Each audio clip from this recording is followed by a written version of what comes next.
for about an hour or so.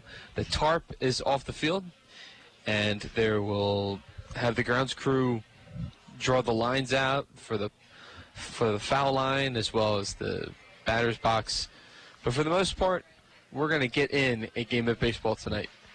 Great to have you with us along the Otters Digital Network and 91.5 WUEV.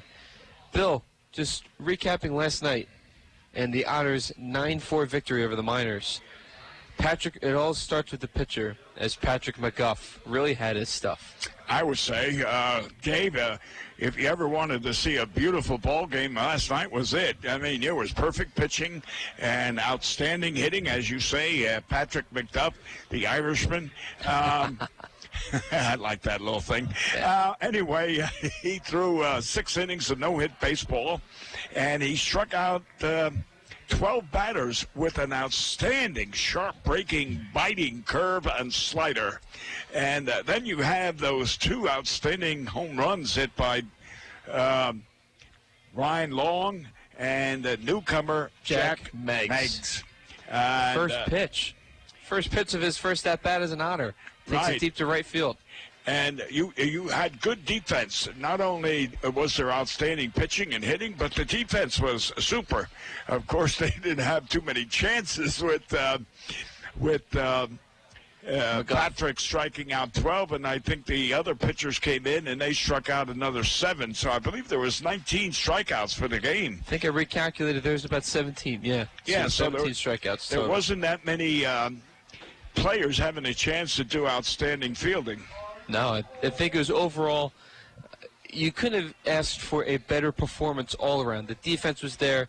Yeah, some of the relief pitchers gave up some runs towards the end, but at that point, the Otters pretty much had the game in hand. It was only a matter of time before they were able to get the final 27th out.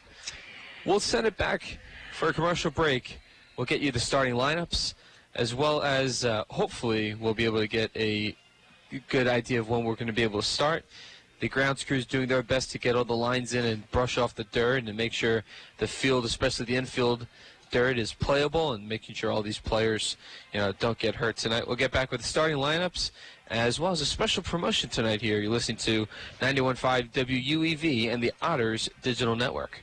The International Brotherhood of Electrical Workers, Local Chapter 16, would like to take time to say, Go Otters! The IBEW Local 16's jurisdiction includes 13 counties in southwestern Indiana, as well as Wabash County in Illinois. Its members are divided into several categories of electrical work, including inside construction, maintenance electric, residential wiring, and sign classifications. More information on IBEW Local 16 can be found online at ibew16.net.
Field.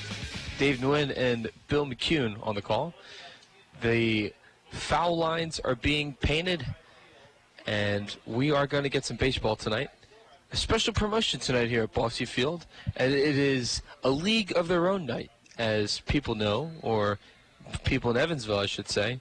The movie A League of Their Own, starring Tom Hanks, was filmed right here at Bossy Field. So in honor of the movie, the players, instead of wearing their home whites, they will be wearing white uniforms, but there will be orange trim of numbers and letters in honor of the similar jerseys that were worn in the film. Now, Bill, I can say I have not seen the movie, but have you seen the movie A League of Their Own?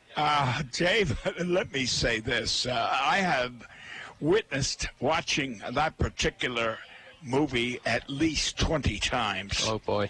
And one of my favorites is when Tom Hanks says to Rosie, I think it was, ball players don't cry. There's no crying at baseball. There's no crying. That's it. There's no crying at baseball. What are you crying for? Right.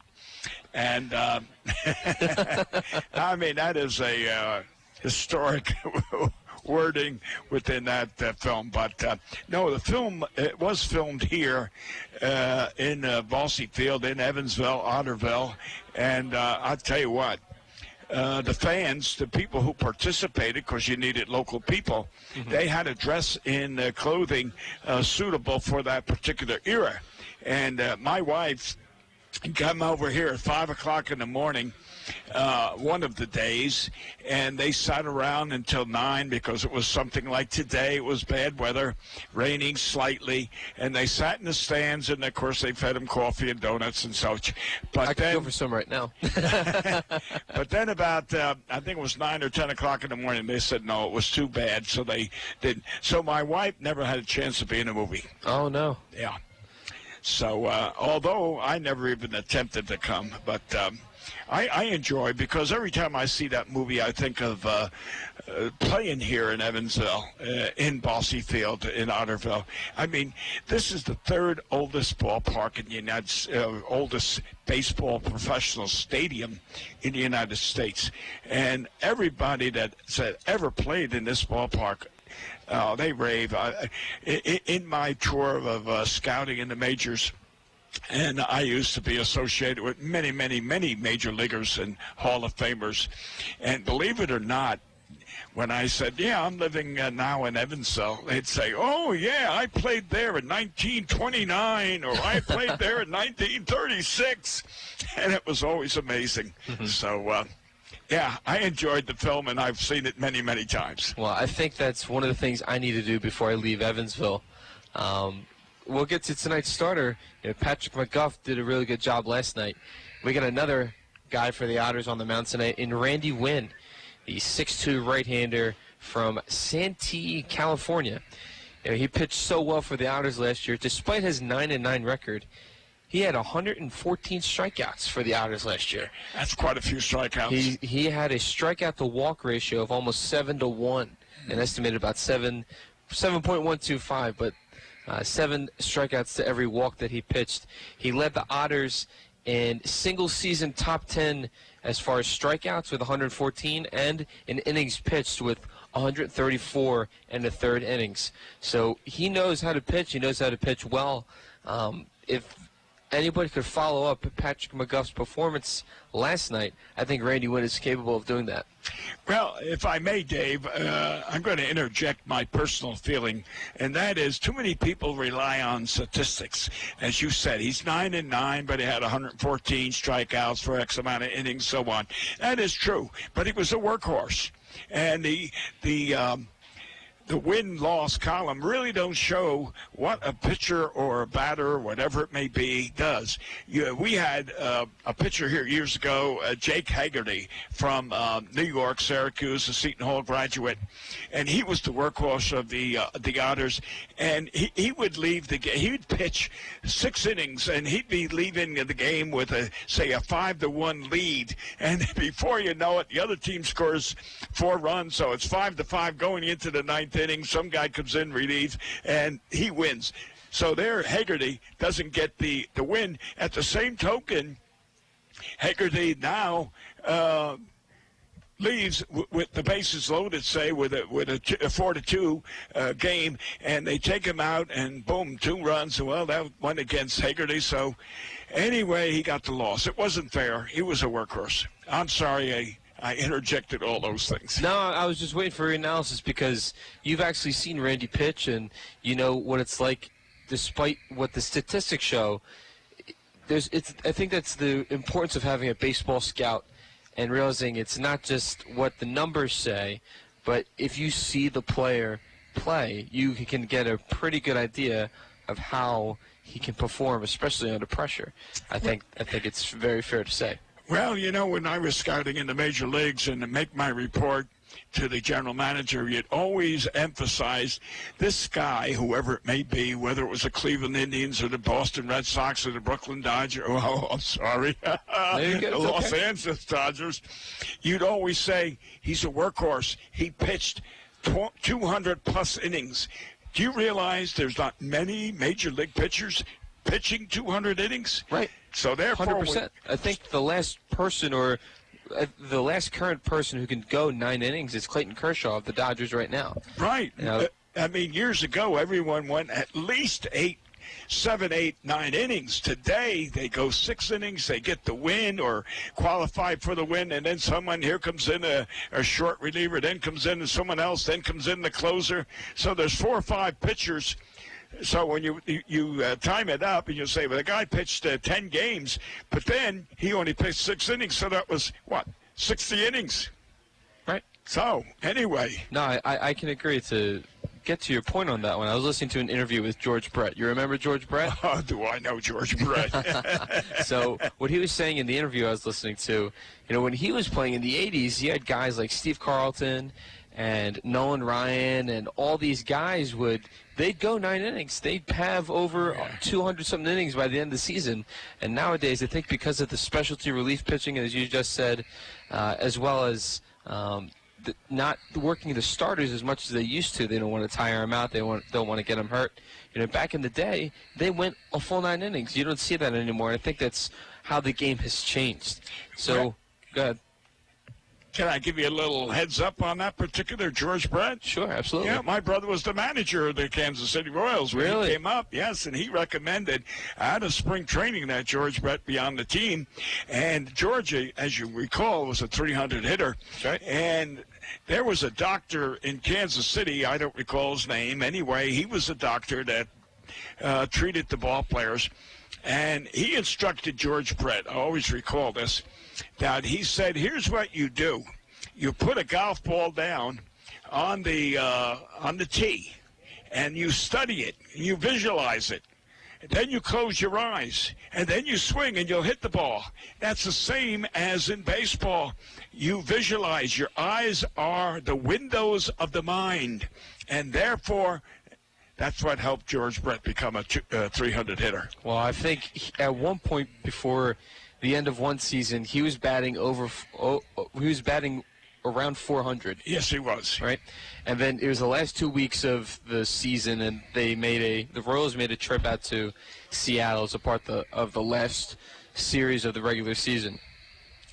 George goes 1-4-11. And his average goes from around 400 to 391. Yeah. Even though the Mariners at the time were 20 games under 500, and the Royals were 20 games over 500 and in first place into the playoffs. I guess that's one of the sayings of why, that's just baseball for that particular case. And I think no one will be able to catch the great Ted Williams and how he was able to hit 400 for a season. George may have been the closest, and with maybe a week left in the regular season, he just wasn't able to muster it up. So, it's just a shame. Let's take the situation you just recalled. You were talking about George Brett going into 400 in the last series, and then you take Ted Williams, which you alluded to, and Ted Williams was batting 401, I believe, going into the last game, and they said, no, Ted, sit down, don't take it, end the season. He said, no. Of course, if you ever knew Ted Williams, I had the pleasure of meeting him and knowing him and being associated with his son and so on.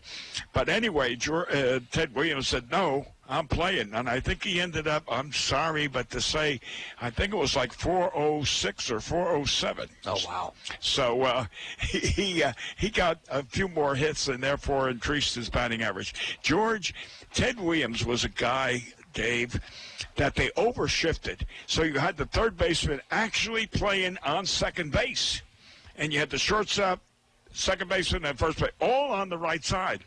And they used to say, Ted, why don't you go to the opposite field? He was such a precise hitter that he challenged them, and he still batted 300. Right. Unbelievable. Well, the lines are getting finished up. We have Randy Wynn warming up in the bullpen on our right. And we will get to the starting lineups as well as the special promotion tonight here. It's a League of Their Own night at Bosse Field. We'll get back to the starting lineups and first pitch. You're listening to Evansville Otters Baseball on the Otters Digital Network and 91.5 WUEV.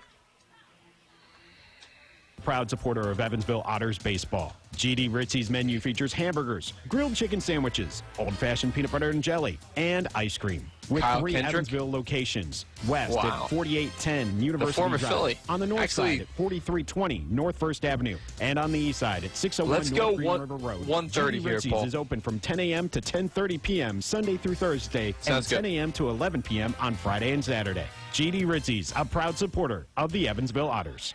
Heritage Federal Credit Union has 7 full-service branches in both Evansville and Newburgh, serving more than 38,000 members. Membership is open to anyone who lives, works, worships, or attends school in Vanderburgh or Warwick County. Heritage Federal Credit Union offers mortgage and consumer loans, checking and savings accounts, as well as online banking for members. Heritage Federal Credit Union can be reached toll-free by phone at 1-800-858-1693. It can also be found online at hfcu.info.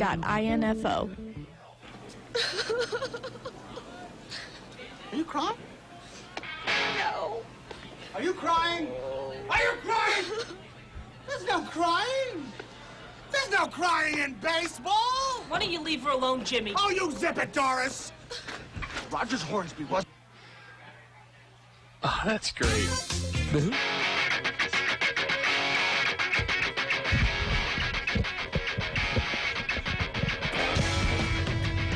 And welcome back to Bosse Field as our studio director Paul Mattingly just played the infamous quote from the movie, "There's no crying in baseball." Dave Nguyen and Bill McCune on the call as we're about to sing the national anthem here. We'll get to our starting lineups. First for the visiting Southern Illinois Miners. Playing center field, batting first, number 6, Joe Duncan. Batting second, number 17, the left-hander, right fielder, Brett Siddle. Batting third, third baseman, number 4, Stephen Lohr. Batting cleanup, the first baseman, number 7, Chris Iriart. Batting fifth, tonight the designated hitter, number 12, Alex Santana. Batting sixth, the left fielder, number 10, Kyle Davis. Batting seventh, playing second base, number 9, Gianfranco Wawu. Catching tonight for the Miners, batting eighth, number 23, Arturo Nieto. And batting ninth, making his Frontier League debut at shortstop, number 2, Cletus Avery. And pitching for the Miners tonight, number 22, Austin Dubsky. Against Duncan, Siddle, Lohr, Iriart, Santana, Davis, Wawu, Nieto, and Avery. Now for the Evansville Otters tonight. Similar lineup as last night. There's only one change. Batting first, the designated hitter, number 2, David Cronin. Batting second, playing shortstop, number 27, J.J. Gould. Batting third, who hit the three-run homer last night, number 7, playing the hot corner at third base, Ryan Long.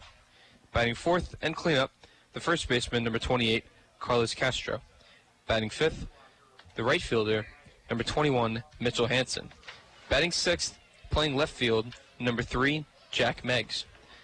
Batting seventh, playing second base, number 5, Keith Griesaber. Batting eighth, number 1, playing center field, Hunter Cullen. And making his Frontier League debut, catching for the Otters tonight, and batting ninth, number 25, Rob Calabrese. And pitching for the Otters tonight is the right-hander, number 9, Randy Wynn. So once more, we have Cronin at the DH, Gould at short, Long at third, Castro at first, Hansen in right, Meggs in left, Griesaber at second base, Cullen in center, and Rob Calabrese behind the plate. Let's send it back to the studio as we get set for Game 2 of this opening weekend series between the Evansville Otters and the Southern Illinois Miners. You're listening to Evansville Otters baseball on 91.5 WUEV and the Otters Digital Network. The Hoosier Lottery began selling lottery tickets on October 13, 1989. Since then, the Hoosier Lottery has offered hundreds of different games, awarded prizes to millions of players, and given billions of dollars to the state of Indiana. The Hoosier Lottery's mission is to responsibly provide innovative and entertaining lottery games for the benefit of the citizens of Indiana. To learn more about the Hoosier Lottery, visit them online at HoosierLottery.com. The Hoosier Lottery, a proud supporter of Evansville Otters baseball.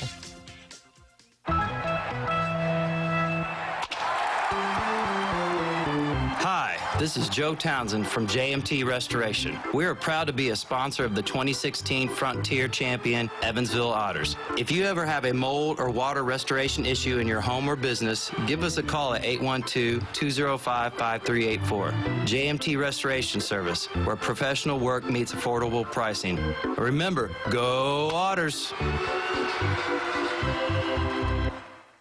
The Tri-State Area Marathon service stations are proud supporters of the Evansville Otters. Marathon has over 5,100 Marathon-branded stations nationwide, and a full list of area Marathon stations and a list of daily gas prices are available online at myMarathonStation.com. Marathon provides products which support commercial, industrial, and retail operations. Marathon's slogan is Fueling the American Spirit.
Join me, Gina Moore, the Brown Sisters, and the Evansville Philharmonic Orchestra as we celebrate Indiana music legends at the Victory Theater on Sunday, May 19th at 4 p.m. Experience this tribute to Indiana icons with music by Cole Porter, John Mellencamp, and Michael Jackson, plus Thriller, Begin the Begee, Bohemian Rhapsody, and the Brown Sisters performing God Bless the USA. Order tickets online at evansvillephilharmonic.org or call 812-425-5050.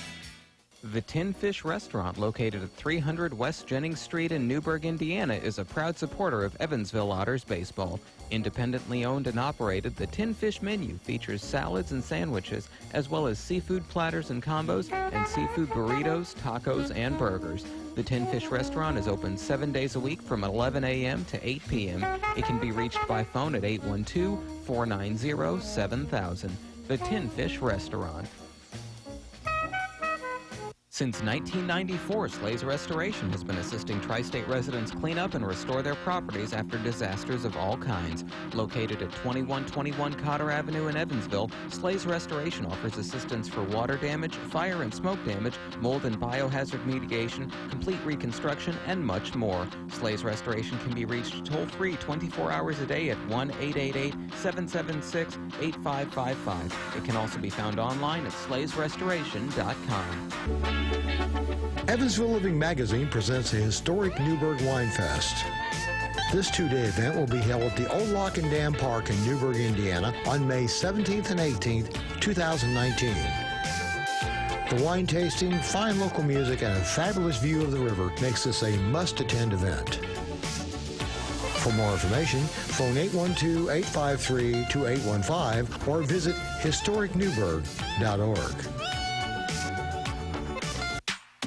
The Evansville Otters would like to thank Sinorama Evansville for their support this season. Sinorama Evansville is a multi-application supplier of custom-made signs, banners, and decals in the tri-state. Located at 1300 North Royal Avenue in Evansville, Sinorama is open 8 a.m. to 5 p.m. Monday through Friday. They can be reached by phone at 812-477-7763 and can be found online at sinorama.com/in-Evansville. Sinorama Evansville, a proud supporter of Evansville Otters baseball.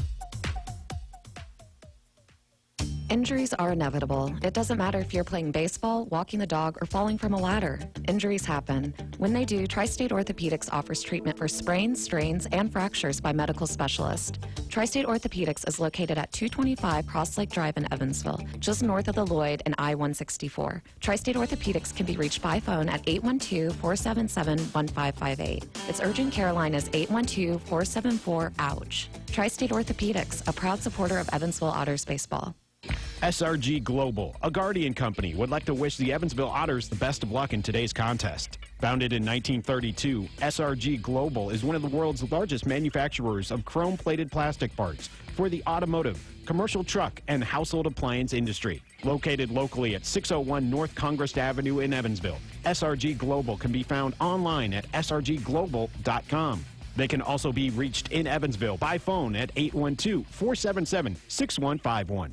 This portion of programming on WUEB is sponsored by Pat Schultz, an LPL financial advisor at Old National Investments. Pat is a former UE baseball player and 1993 UE graduate. Pat specializes in providing comprehensive, objective financial guidance for all stages of life. He offers asset management, retirement planning, life insurance, and long-term care. Pat's office is located at 4500 Washington Avenue in Evansville, and his phone number is 812-473-9622. Securities and advisory services offered through LPL Financial, a registered investment advisor.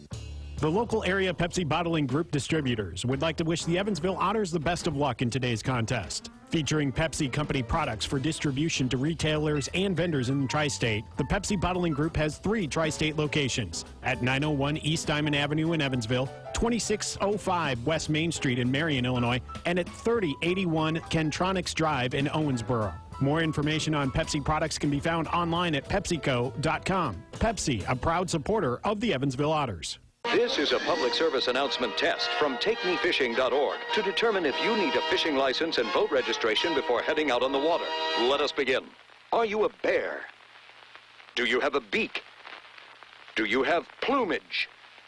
Please tell me you answered no, which means you need to get a fishing license and have your boat registered, because it helps local conservation efforts protect the very natural resources you enjoy boating and fishing in for generations to come.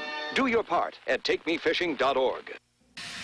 Sheet Metal Workers Local 20 and SMACNA, the Sheet Metal and Air Conditioning Contractors National Association, have the most qualified sheet metal and HVAC contractors in the Evansville area. To find a list of our qualified union contractors, visit unionsheetmetalindustry.com. You're listening to exclusive coverage of Evansville Otters baseball on 91.5 FM WUEB Evansville. And welcome to historic Bosse Field. Dave Nguyen and Bill McCune on the call as we are finally ready for some Evansville Otters baseball. We had to wait about an hour and a half from original first pitch time on a chilly night here in Evansville, Indiana. We got mostly cloudy skies. The rain is away with a high of 64 degrees. So it's a bit chilly out there, Bill. Nevertheless, we will get in some baseball. Well, the field is in perfect shape, Dave. We had the tarp on most of the day, and when you look at it, there's no puddles at all, and the grounds crew did not have to manicure the field too much. Actually, Lance and his crew do an excellent job, and We're ready to play baseball. And the Otters starting pitcher, Randy Wynn, is ready as well. The hard-throwing right-hander who likes to strike out a lot of batters as he did last season. The Otters will be wearing alternate uniforms tonight. They will be wearing white uniforms with orange numbers and letters in honor of the movie A League of Their Own, as it was filmed here. Not sure exactly when the film was made, but recent. The film was made, filmed here and in Huntington. The movie, when the movie was made. It was filmed here in Huntington, one of those ballparks up there. So, and that lady that was famous, she lived, I'm going to say 800, 900 yards away from me. Oh, wow. And I didn't know it. So stepping in for the Miners to get this game started will be their center fielder, Joe Duncan. Duncan did not have a particularly good night yesterday with 3 strikeouts and a ground out, thanks to Hunter Cullen's excellent pitching performance last night. The Miners in their road black uniforms with gray pants, gray letters and numbers with a white trim. Randy Wynn, ready for pitch number 1. Kicks his leg, and the first pitch is underway. It's a bunt right in front of Calabrese. Long picks it up, throws it over with his arm, and throws it past Carlos Castro. Going into second safely is Joe Duncan, and we are underway. Not pretty good communication between the Otters right there, as Duncan was able to get to first safely on the single, and after the overthrow on Long, he takes second base. So not the best start you want to have tonight if you're the Otters. No, it's I'm going to say I was be a base hit and a 2 base or 1 base error, whatever. So that'll bring up Brett Siddle, the left-handed batter, playing right field tonight for the Miners. Calabrese and Wynn agree on a sign. Kicks and fires for the first pitch. It's a swing and a miss for strike 1. Although Brett had 3 strikeouts as well last night. First 3 times up, Duncan struck out, and this young man, Brett, struck out 3 times. So Wynn trying to settle in. There's a runner on second base. No outs as we are just underway here at Bossy Field. Wynn with the glove at his chest checks the runner at second base. Will kick and fire for the 0-1. Ooh, inside. Looked to be a strike from our point of view. Instead, it's a ball. Count now even at 1. The umpire behind the plate tonight is the same man that was out in the field last night. I guess Andy is happy he's behind the plate so he doesn't have to argue as much as he did last night. The 1-1, swing and a miss. Strike 2 as Calabrese placed that one right on the outside corner. Got Siddle to chase. Well, all we've seen so far from Randy is fastballs.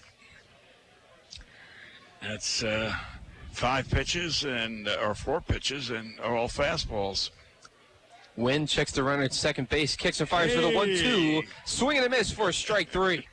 That was the first breaking pitch. A pretty good curveball. And that'll bring up the third baseman, Stephen Lohr.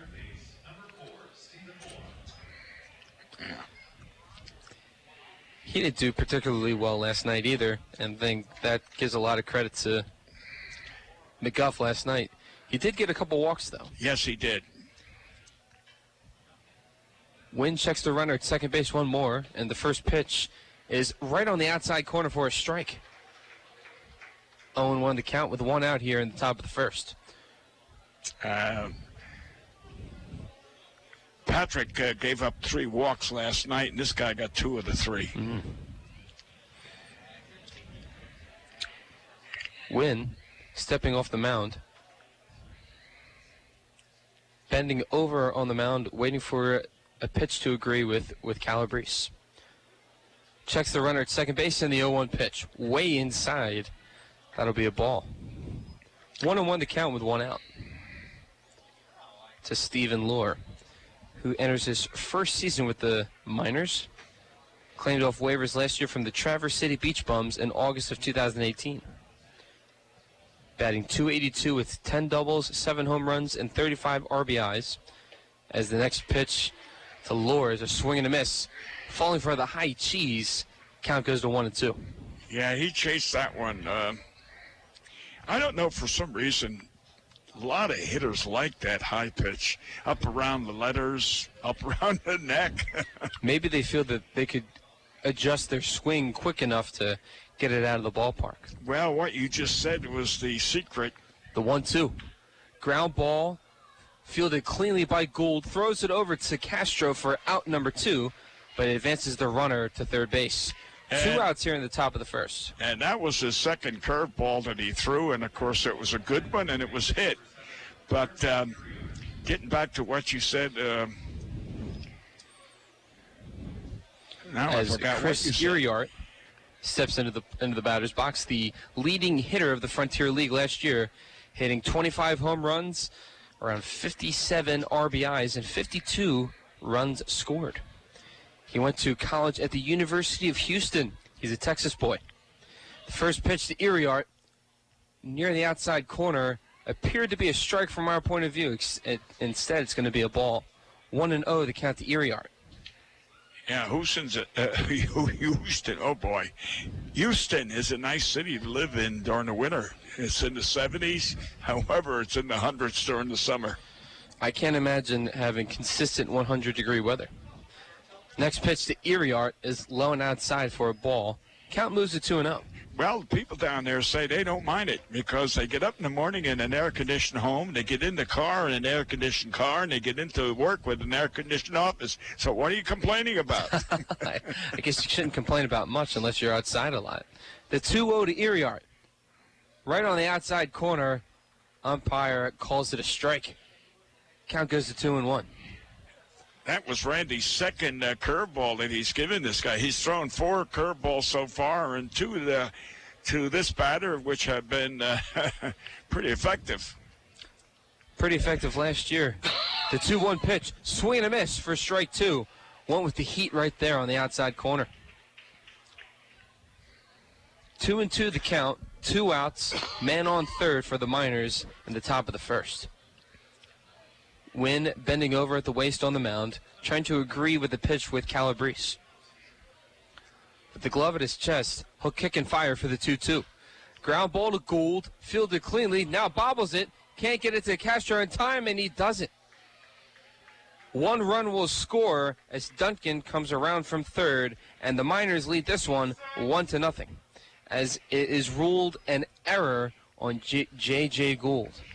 I'm not sure, but I'm going to give an opinion that J.J. fielded that in the heel of the glove because he never had it cleanly. And if you notice, the ball went in the glove but then dropped to the ground, so it must have been in the heel.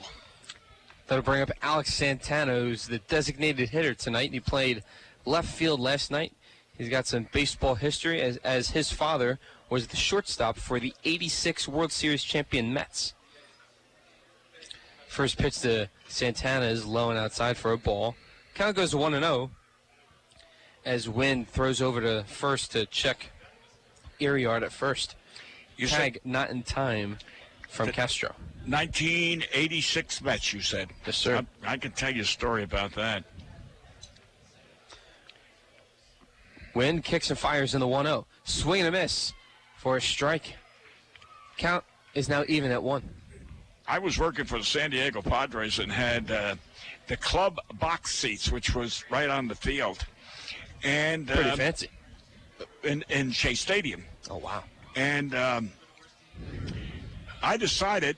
The 1-1 looked, and they can't, a home plate umpire can't agree on the check swing. Field umpire says he did not go, so Santana is awarded a ball. Count goes to 2-1. So I decided, along with my brother, that we weren't going to go to the final game. Game 6? You weren't going to go? 86, and gave them to my daughter. The 2-1 choppered down at the third base line and foul. Count now even at 2 with 2 outs in the top of the first. Miners lead this one 1-0. These seats were field box.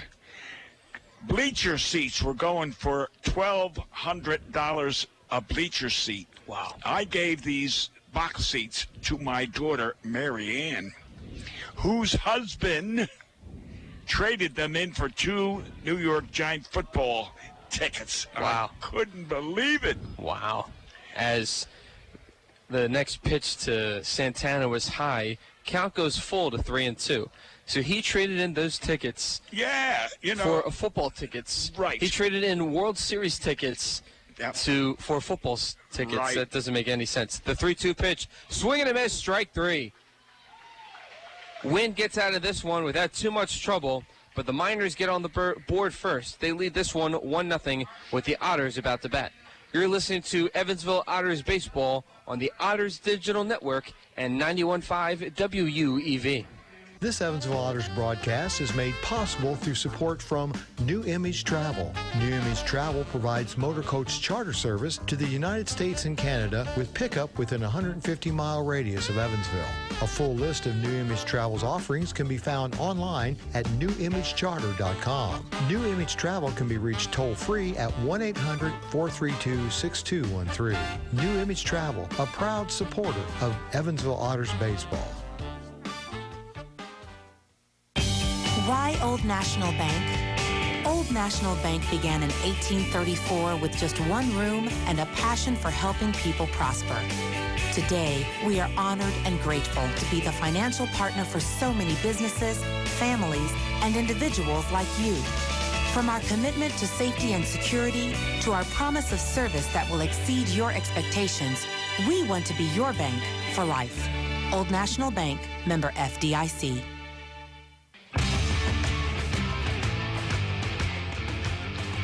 And welcome back to Evansville Otters baseball. Dave Nguyen and Bill McCune on the call as the Southern Illinois Miners lead this one 1-0 off of an error made by shortstop J.J. Gould. Couldn't field the ball quite cleanly and got to Carlos Castro late, allowing the leadoff runner Joe Duncan to score from third base. But the Otters now have a chance to bat, and there's 9 innings to play, including this half one right here. And that run was unearned because of the 2 errors. So Randy's ERA is still 0. Not a bad thing at all. Yeah. Let's go through the Otters lineup as quickly as we can. We'll go David Cronin playing DH tonight. He'll lead off. J.J. Gould at short. Long batting third. Castro fourth. Hanson fifth. Meggs sixth. Griesaber seventh. Hunter Cullen 8th, and Rob Calabrese behind the plate batting 9th. The pitcher on the mound for the Southern Illinois Miners is Austin Dubsky. He is 2 years removed from college, graduating from Murray State University. And he'll get a good taste of Evansville Otters baseball right now. Cronin steps to the plate, and he did a pretty good job last night, Bill. Yeah, he's got 2 hits last night and got robbed of another when they that umpire, the one that's behind the plate now, called him out, in which Andy argued unsuccessfully. But the first pitch from Dubsky on the outside corner for a ball. The check swing was upheld as Cronin initially wanted to swing at that one. Instead, it will be a ball. Count at 1-0. And a crisp, cool night here at Bosse Field as the 1-0 pitch, swing and a miss. Cronin wanting that one, kind of chased that one as it was outside. Count now even at 1. Good call, high outside. And Mr. Cronin's not 6'6", and he could have gone after that. Dubsky agrees with the sign, and the 1-1 pitch to Cronin is a liner to center field, and it will be caught by Joe Duncan as he takes a few steps behind him to make the first out of the inning. How ball's hit was fairly deep, at least 300 feet, as now entering the batter's box is J.J. Gould, the shortstop. Yeah, Kyle Davis was out there in left field and played third base last night, but that was in center field with Joe Duncan, and he did not look that good going after that ball. He kind of took one step in and then backtracked, and it wasn't that smooth. Ooh, as the first pitch to Gould hits him. So that will be awarded a base for J.J. Gould, and it'll bring up Ryan Long, who last night took one deep to right field to set the tone for the Otters. Yeah, I don't know if Ryan's parents and grandfather is here. I don't see them. And, again, that's a long journey back to Chandler, Texas. 11-hour ride. Nevertheless, Ryan, being a big family man, wants to make them proud. Dubsky agrees on a pitch. He'll kick and fire and Long takes this one deep to right field, and it will be caught right at the edge of the wall as Gould runs back to first. I got to tell you, Bill, for a moment, that one appeared to be gone. Well, it looked like it, but Dave, you've got to look at the outfielders, the way they go after a long fly ball. If they race hard, they got a chance. If they glide, they don't have a chance. And if they stop and just look, it's gone. In that case, the right fielder just glided over there, so you knew it was still in the ballpark. And that'll bring up first baseman Carlos Castro, as a throw over to first is not in time. Iriart not laying a tag out on J.J. Gould. Castro has some serious power. In 19 games he played with the Otters last year. A native of the Dominican Republic. First pitch to Castro is on the outside corner for a strike. As much power as Carlos has, he hits an awful lot of ground balls, and the fly balls are to right or right center. Castro with an 0-1 count. He'll wait for his second pitch. It's Dubsky kicks and fires, and it's a ball low. Count going to 1-1 with 2 outs. Castro played a number of years in the Atlanta Braves organization, as a throw over to first is not in time. Iriart not laying the tag on J.J. Gould. But Dubsky has a bit of a good pickoff move. Yeah, I'll say it's pretty quick, just like last night. That gentleman on the mound, Cunningham, was quite quick. As time is called, Castro played in the Atlanta Braves organization from 2012 to 2017, and then he signing with the Braves in July of 2011, making his professional debut at the age of 18 in the Dominican Summer League, as he ropes this one to third base, chopper, and that will be in time as Lohr gets it to Iriart. No runs, no hits, and 1 man left. We head to the second inning. 1-0 Miners, the score. You're listening to Evansville Otters Baseball on the Otters Digital Network and 91.5 WUEV. GD Ritzy's is a proud supporter of Evansville Otters Baseball. GD Ritzy's menu features hamburgers, grilled chicken sandwiches, old-fashioned peanut butter and jelly, and ice cream. With 3 Evansville locations: west at 4810 University Drive, on the north side at 4320 North 1st Avenue, and on the east side at 601 North Green River Road. GD Ritzy's is open from 10 a.m. to 10:30 p.m. Sunday through Thursday, and 10 a.m. to 11 p.m. on Friday and Saturday. GD Ritzy's, a proud supporter of the Evansville Otters. The Pizza Brick Road always goes to Tyroni's. I'm in the mood for pizza and I'm ready to go. The Pizza Brick Road goes to Tyroni's. Follow me down the Pizza Brick Road. Road down to Tyroni's. The Pizza Brick Road. The Pizza Brick Road always goes to Tyroni's. No matter how large or small your digging project may be, no matter how urban or rural, you must always call 811 before any digging project. 811 is our national one-call number, alerting your local utility companies to come out and mark any lines they have near your dig site. So before you do this or this, make sure you do this. For digging projects big or small, make the call to 811. Brought to you by Indiana 811.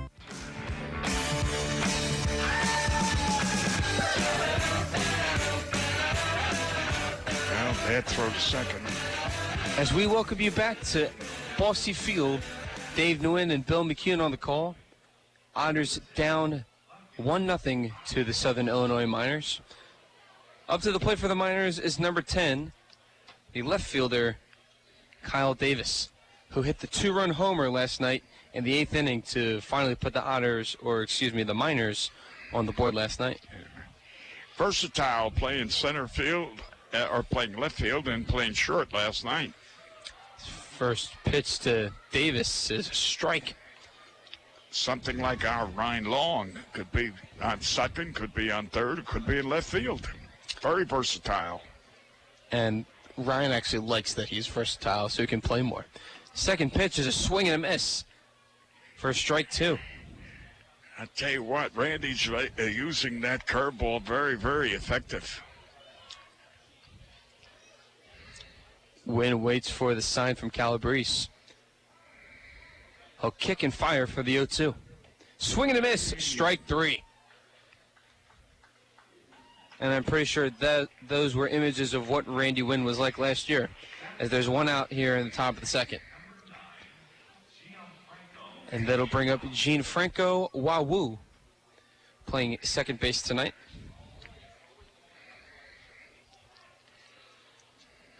Wawu. That's hard to say. He played in the Seattle Mariners organization for 7 years. Really? 7 years? As he takes the first pitch for a strike. My God, that's an awful long time. And then come over here to this league. He must have played when he was 17. Signed at the age of 16 with the Mariners from Curacao. As the next pitch to Wawu's on the outside corner. This time called for a ball. Count now even at 1 with 1 out. 16 years old. Can't imagine instead of going to college you're going to be playing or have a chance to play professional baseball. The 1-1 pitch is a foul ball behind the catcher into the stands, and the count moves to 1-2. Well, do you remember Sandy Alomar Jr., caught for the Cleveland Indians, who is presently their first base coach with the Cleveland Indians? We, the San Diego Padres, signed him when he was 15. Wow. Swing and a miss, strike 3, and Wynn seems to be comfortable out on the mound. Yeah, he's got his 4th strikeout in the 2nd inning. Anyway, Sandy Alomar's from Puerto Rico, and we signed him at 15. However, he could not play any professional baseball games until he finished high school, which he went back from spring training to back to Puerto Rico high school. Then we got him, and he ended up being a major leaguer for a number of years. Nieto, the batter, swings at the first pitch, grounds it to Long, throwing over to Castro, and that will end the inning.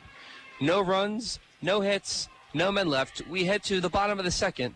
1-0 the Miners over the Otters. You're listening to Evansville Otters baseball on the Otters Digital Network and 91.5 WUEV. The Evansville Otters would like to thank the Evansville Courier and Press for their support and coverage of Otters baseball. The Evansville Courier and Press provides news, sports, and weather coverage to the Tri-State, both in a print and online edition. The Evansville Courier and Press can be found online at courierandpress.com, as well as on Facebook, Twitter, Instagram, and Pinterest. The Evansville Courier and Press, a member of the Journal Media Group. Heritage Federal Credit Union has 7 full-service branches in both Evansville and Newburgh, serving more than 38,000 members. Membership is open to anyone who lives, works, worships, or attends school in Vanderburgh or Warwick County. Heritage Federal Credit Union offers mortgage and consumer loans, checking and savings accounts, as well as online banking for members. Heritage Federal Credit Union can be reached toll-free by phone at 1-800-858-1693. It can also be found online at hfcu.info.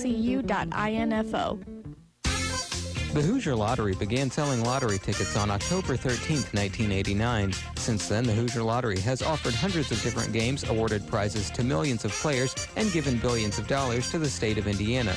The Hoosier Lottery's mission is to responsibly provide innovative and entertaining lottery games for the benefit of the citizens of Indiana. To learn more about the Hoosier Lottery, visit them online at HoosierLottery.com. The Hoosier Lottery, a proud supporter of Evansville Otters baseball.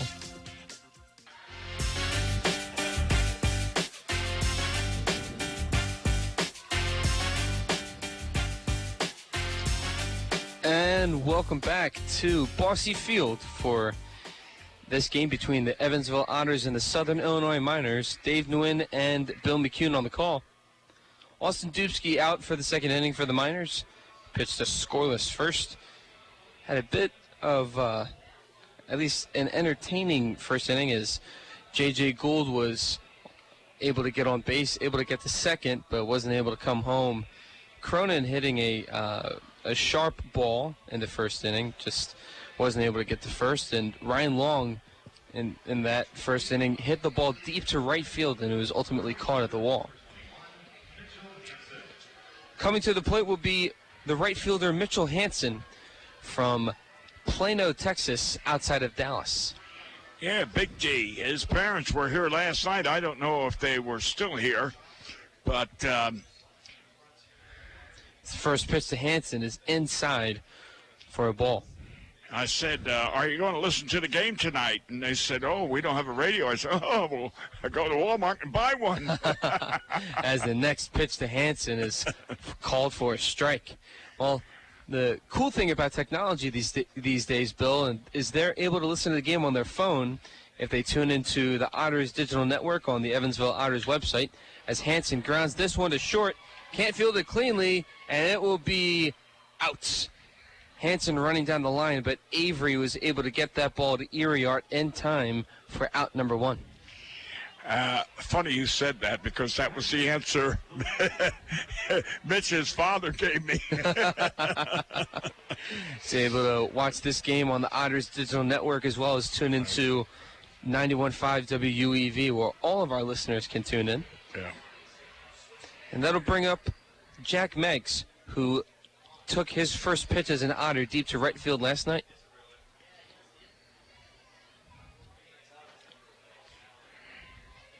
And the first pitch to Meggs is out on the outside corner, called for a ball. 5 of our 9 batters are left-handers. And I think that talks about the versatility of the Otters lineup, as the next pitch to Meggs is low for a ball. I think it's good to have balance in a lineup, and I think that's one of the reasons why there's a handful of left-handed batters in the lineup. The 2-0 pitch to Meggs, high and outside for another ball. Count moving to 3-0. Now, as I've told you, as you will see during the season, Andy allows them to go and swing at that 3-0 count. So let's see what this guy does. The 3-0 pitch to Meggs on the outside corner, this time called for a strike, as Dubsky was able to hit the outside corner on that pitch. Could have been questionable on that call. Nevertheless, the count at 3-1 with one out. Dubsky kicks and fires, and that is on the inside corner, called for a strike. So the count going from 3-0, now 3-2. It's full. And that was a breaking pitch on a 3-1 count. It was low inside, good pitch to a left-hand hitter, and it was very effective. Dubsky's trying to agree with the call with his catcher, Nieto. He'll kick and fire for the 3-2. As swing and a miss, strike 3. Meggs chasing that one as it looked like a breaking pitch. Yeah, it was a little low and outside, and he executed the swing with a one-hand, one-hand swing, put it that way. Then we'll bring up Keith Griesaber, the second baseman tonight. A Charlie Lau swing, one hand. And I know you're not a big fan of that. I'm not a fan of Charlie Lau. First pitch to Griesaber, check swing, called for a strike. As that pitch was breaking on the inside corner, and Griesaber wasn't able to get around to it. 0-1 the count to Keith. Dubsky kicks and fires, and the next pitch is low in the dirt for a ball. Count even at 1 with 2 outs. Pretty good slider on that one. I think that's one of the abilities of a slider, as the 1-1 pitch. Ooh. This time right on the outside corner. Count now 1-2 as it was called a strike. Oh, I'd have to agree with that. That had some mustard on that pitch. You can hear that from the booth up here in the press box. Griesaber agrees with the sign, and the 1-2 pitch. It's a fly ball to right field, fairly deep, and it will lean foul as Brett Siddle was hustling to try to get that out. Instead, Greasaber will be alive at 1-2 the count with 2 outs. If you notice, as that right fielder was running hard down to the right field line, you didn't see any splashes of water. That outfield is pretty dry considering all of the rain that we had today. So the field is in good shape thanks to the Otter field crew and Lance and his field crew. As the next pitch hits Greasaber up in the chest area, it'll be take your base, Keith. That'll bring up Hunter Cullen, the speedy center fielder of the Otters. Yeah, Hunter had 3 hits last night. And I think that's one of the reasons why it's important to have a guy like Cullen in your lineup, because he can hit for average and use his speed on the base path when necessary, as well as having really good footwork out there in center field, covering a lot of ground. And he's got a pretty decent arm, as he had 4 outfield assists last year, as the throw over to first is not in time. Iriart not laying the tag in time. Dubsky agreeing on a pitch with his catcher Nieto. First pitch is inside, called a ball. Count now at 1-0. Looked good. I thought it was a strike, but again, this umpire and I are going to disagree all night. Chilly night here at Bossy Field. 1-0 Miners the score after an error that was made in the first inning, allowing Joe Duncan to come around from third to score. The 1-0. Fly ball to shallow center field. Now in the infield, as it was not communicated properly, as the shortstop, Avery, was not able to make the catch. Avery drifted over from shortstop to second base in front of his teammate Wawu and was not able to make the catch. And let's give a little credit to our base running. So it was a pop fly with a runner on first base, Dries Haber, and here he races hard, hustles, and gets over to third base. Normally, the player would just trot down the second, assuming it's going to be an out. But Keith hustled. Good call by Andy. And with 2 outs, you're running on anything regardless, and that's just overall heads-up base running by Greasaber, and for Cullen to not, as a ground ball through the hole, a base hit by Rob Calabrese. Otters tied this game at 1, taking advantage of mistakes made by the Miners. Well, the Miners put 1 on the board through errors, and now the Otters accomplished the same thing. The big error allows the Otters to score to tie the game 1-1. That'll bring up the top of the order is David Cronin, who flied out to center field his first time up. And I think that's what happens when you make mistakes. They can cost you, and that cost the Miners one in a big way. Well, you know, you alluded to the fact that he drifted from his shortstop position over to second base. He didn't belong there. Not at all. And that there might have been a little confusion of whose play is it? Mine? No, it's yours. It was mine. Yours? No, it's yours. So honestly, he just should have let Wawu catch the ball. Exactly. 2 outs. Here's Cronin. Again, as he gets a called strike on the outside corner, a bit low, nevertheless a strike. 0-1 the count. Yeah, Cronin hit a good fly ball to center field last time up. That was when Duncan misjudged it a little bit. He took a couple steps in and realized he needed to take a few steps back. Exactly. Cronin trying to do some damage here as Dubsky steps off the mound, looks over at second to see if he can get the speedy Hunter Cullen. Yeah, a little deception on his part, but it didn't deceive the Otter runners. 0-1 the count to Cronin, as he was a really good leadoff hitter last year. The 0-1 to Cronin inside as he calls time. The count now even at 1. And we want to give a shout out to David Cronin's parents, who try to tune in every game. And after meeting them at FanFest, Bill, they love listening to you. Well, again, I think you're doing an excellent job. You're entertaining. You're precise in your calls, and we're going to have a great time. Oh, of course. We got a lot of home games, hopefully more sunny home games this season at Bosse Field. Again, it is in May as Cronin fouls this one down the third base line, foul into the stands. Count now at 1-2. Well, I got my Alaskan jacket on now, and during the summer I'll be wearing my Hawaiian shirt. So maybe we'll have to match. I don't know if I have a Hawaiian shirt in my wardrobe, but maybe I should get one. Especially, I've been told it can get pretty hot here in June and July. Very humid, yes.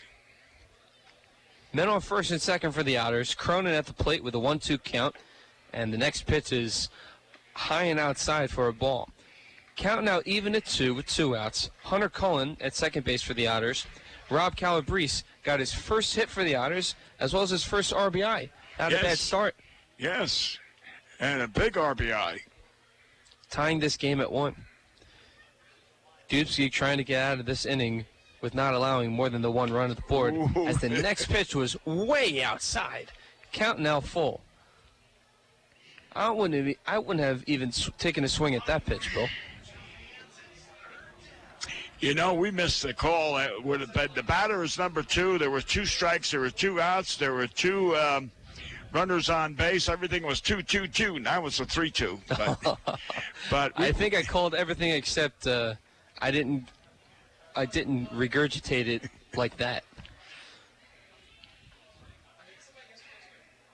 Dubsky waiting for the sign, and as Cronin chops this to second base, fielded cleanly by Wawu, and that will end the inning as he throws over to Iriart. But the Otters were able to tie this one off of a mistake by Cletus Avery, and they capitalized on the error. Rob Calabrese hitting an RBI single. We'll head to the top of the third. Tied at 1 here at Bosse Field. You're listening to the Evansville Otters baseball on the Otters Digital Network and 91.5 WUEV. The tri-state area Marathon service stations are proud supporters of the Evansville Otters. Marathon has over 5,100 Marathon-branded stations nationwide, and a full list of area Marathon stations and a list of daily gas prices are available online at myMarathonStation.com. Marathon provides products which support commercial, industrial, and retail operations. Marathon's slogan is Fueling the American Spirit.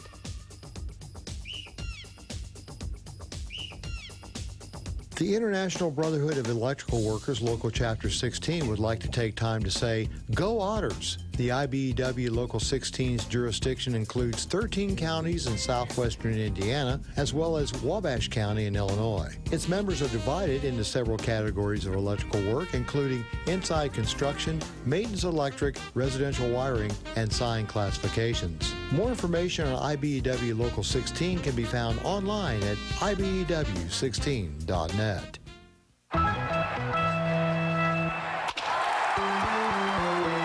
Hi, this is Joe Townsend from JMT Restoration. We are proud to be a sponsor of the 2016 Frontier Champion Evansville Otters. If you ever have a Welcome back to Evansville Otters baseball. Dave Nguyen and Bill McCune on the call. Stepping to the plate for the Miners is Cletus Avery, the man who made the error in the previous half inning, allowing the Otters to tie up the game on the Rob Calabrese RBI single. Avery seeing his first action in 2019, and the first pitch to him from Randy Wynn is a swing and a miss off the fastball. Count now at 0-1. That was a kind of a lousy, lazy swing. He didn't break his wrist, and it just didn't look good. The 0-1 from Wynn. Swing and a miss, strike 2 right there on the fastball again. That one had a little bit of movement. Yeah, and he had a better swing. Maybe he was fooled at the first pitch. Wynn looking comfortable on the mound after a shaky first inning. The 0-2 is a little low in the dirt for a ball. Count now at 1-2.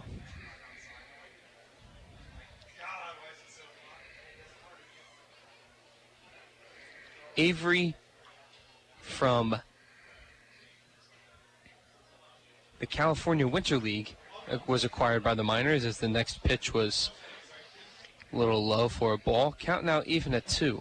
That was a pretty good breaking pitch, but a little outside. Avery was signed out of that Winter League? The California Winter League, Yeah. yes.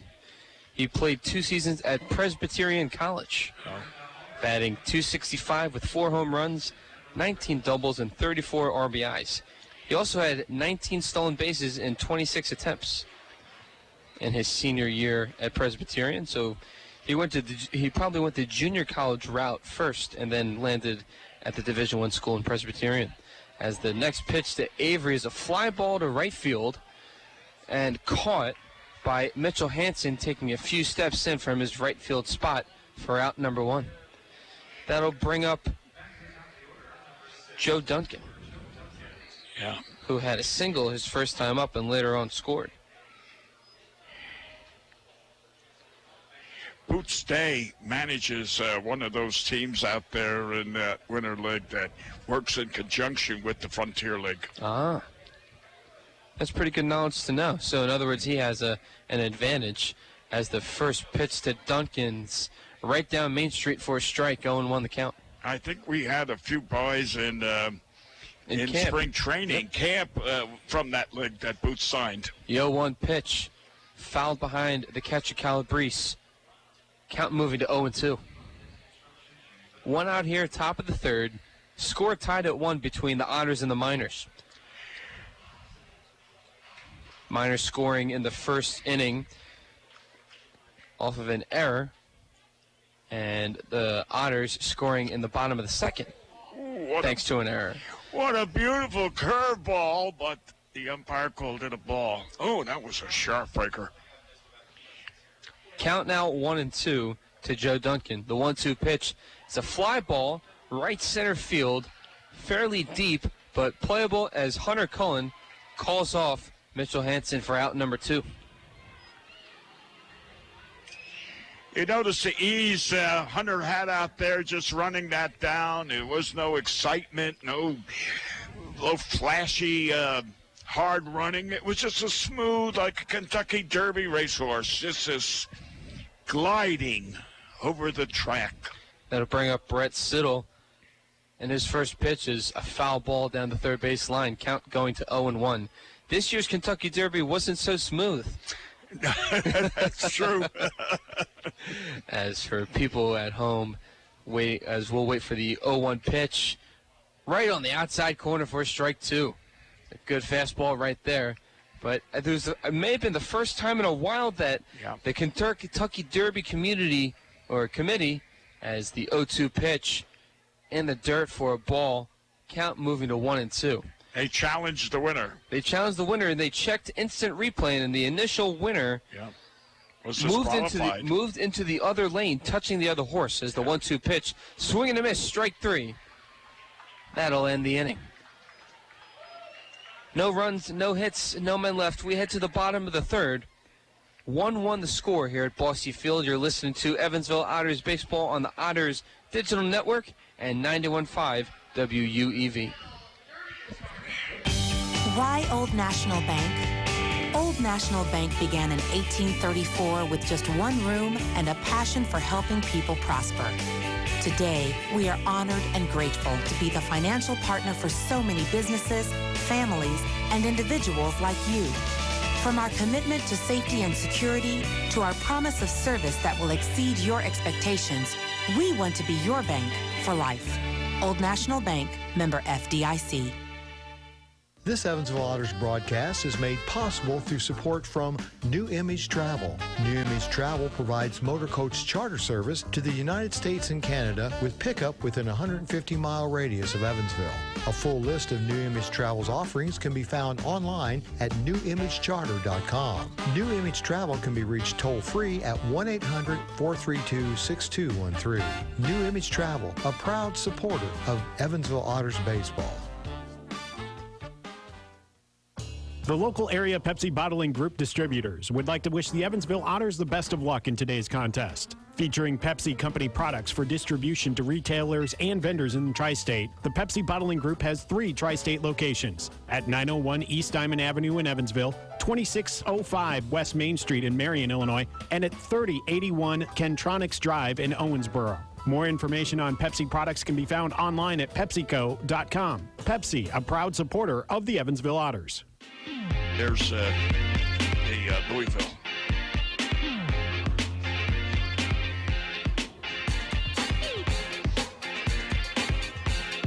And welcome back to Evansville Otters baseball. Dave Nguyen and Bill McCune on the call. Otters and Miners knotted at 1 as we headed to the bottom of the third.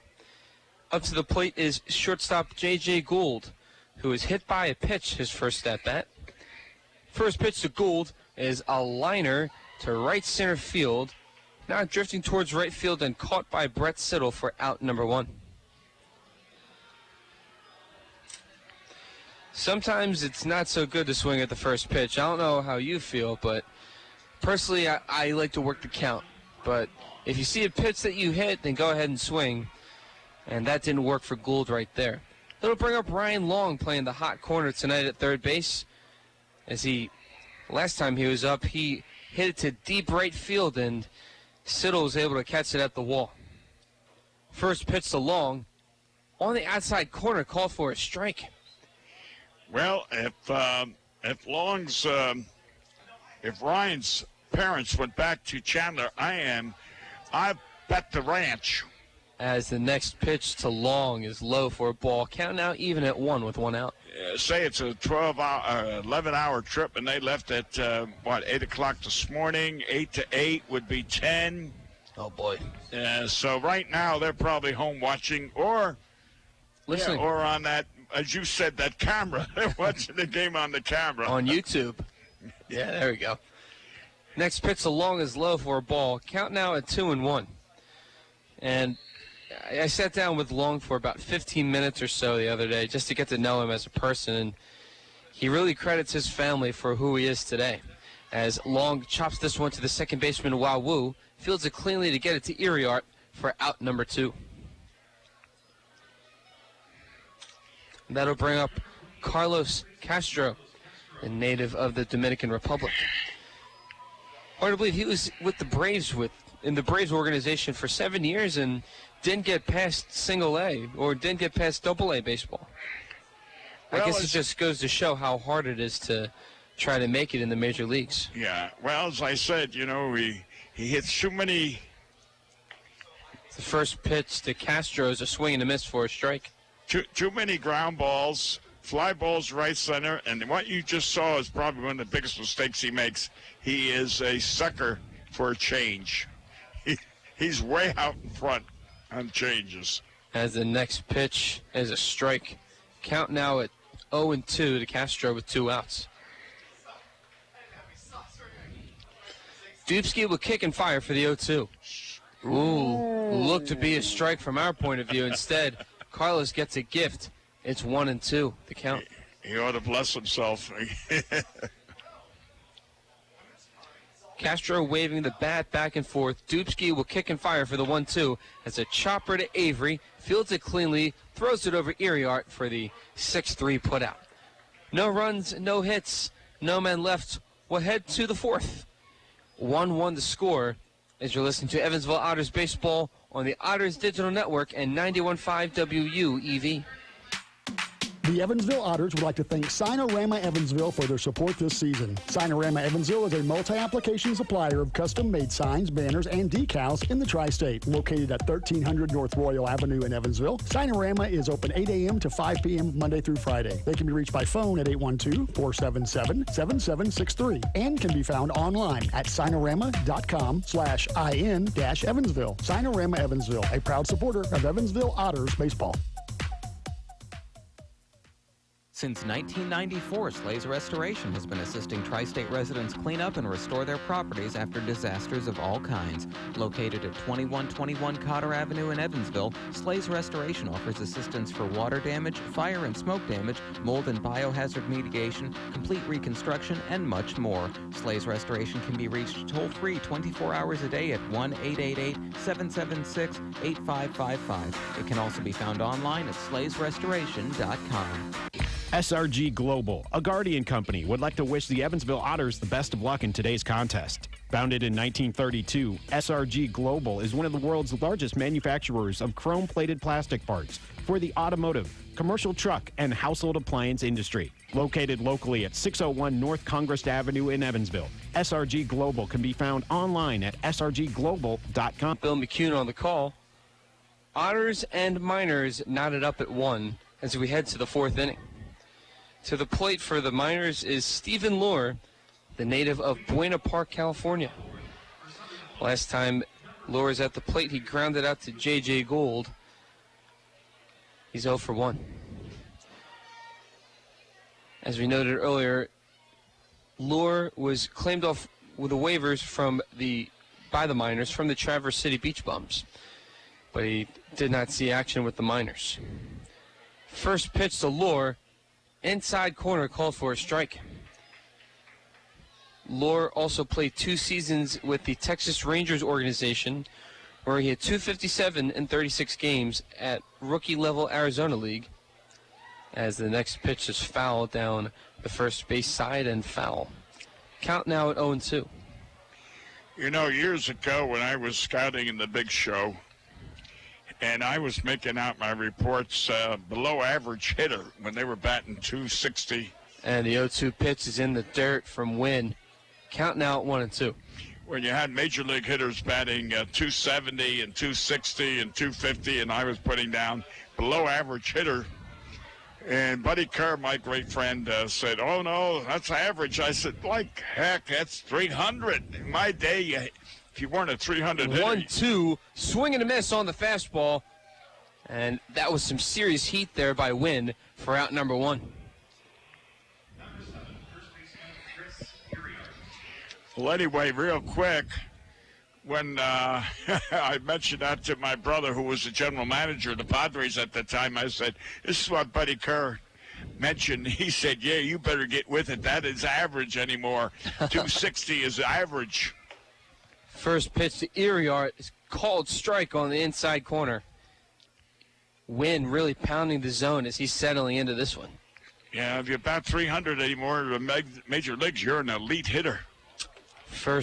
Next pitch to Iriart is low for a ball. Count now even at 1 with 1 out.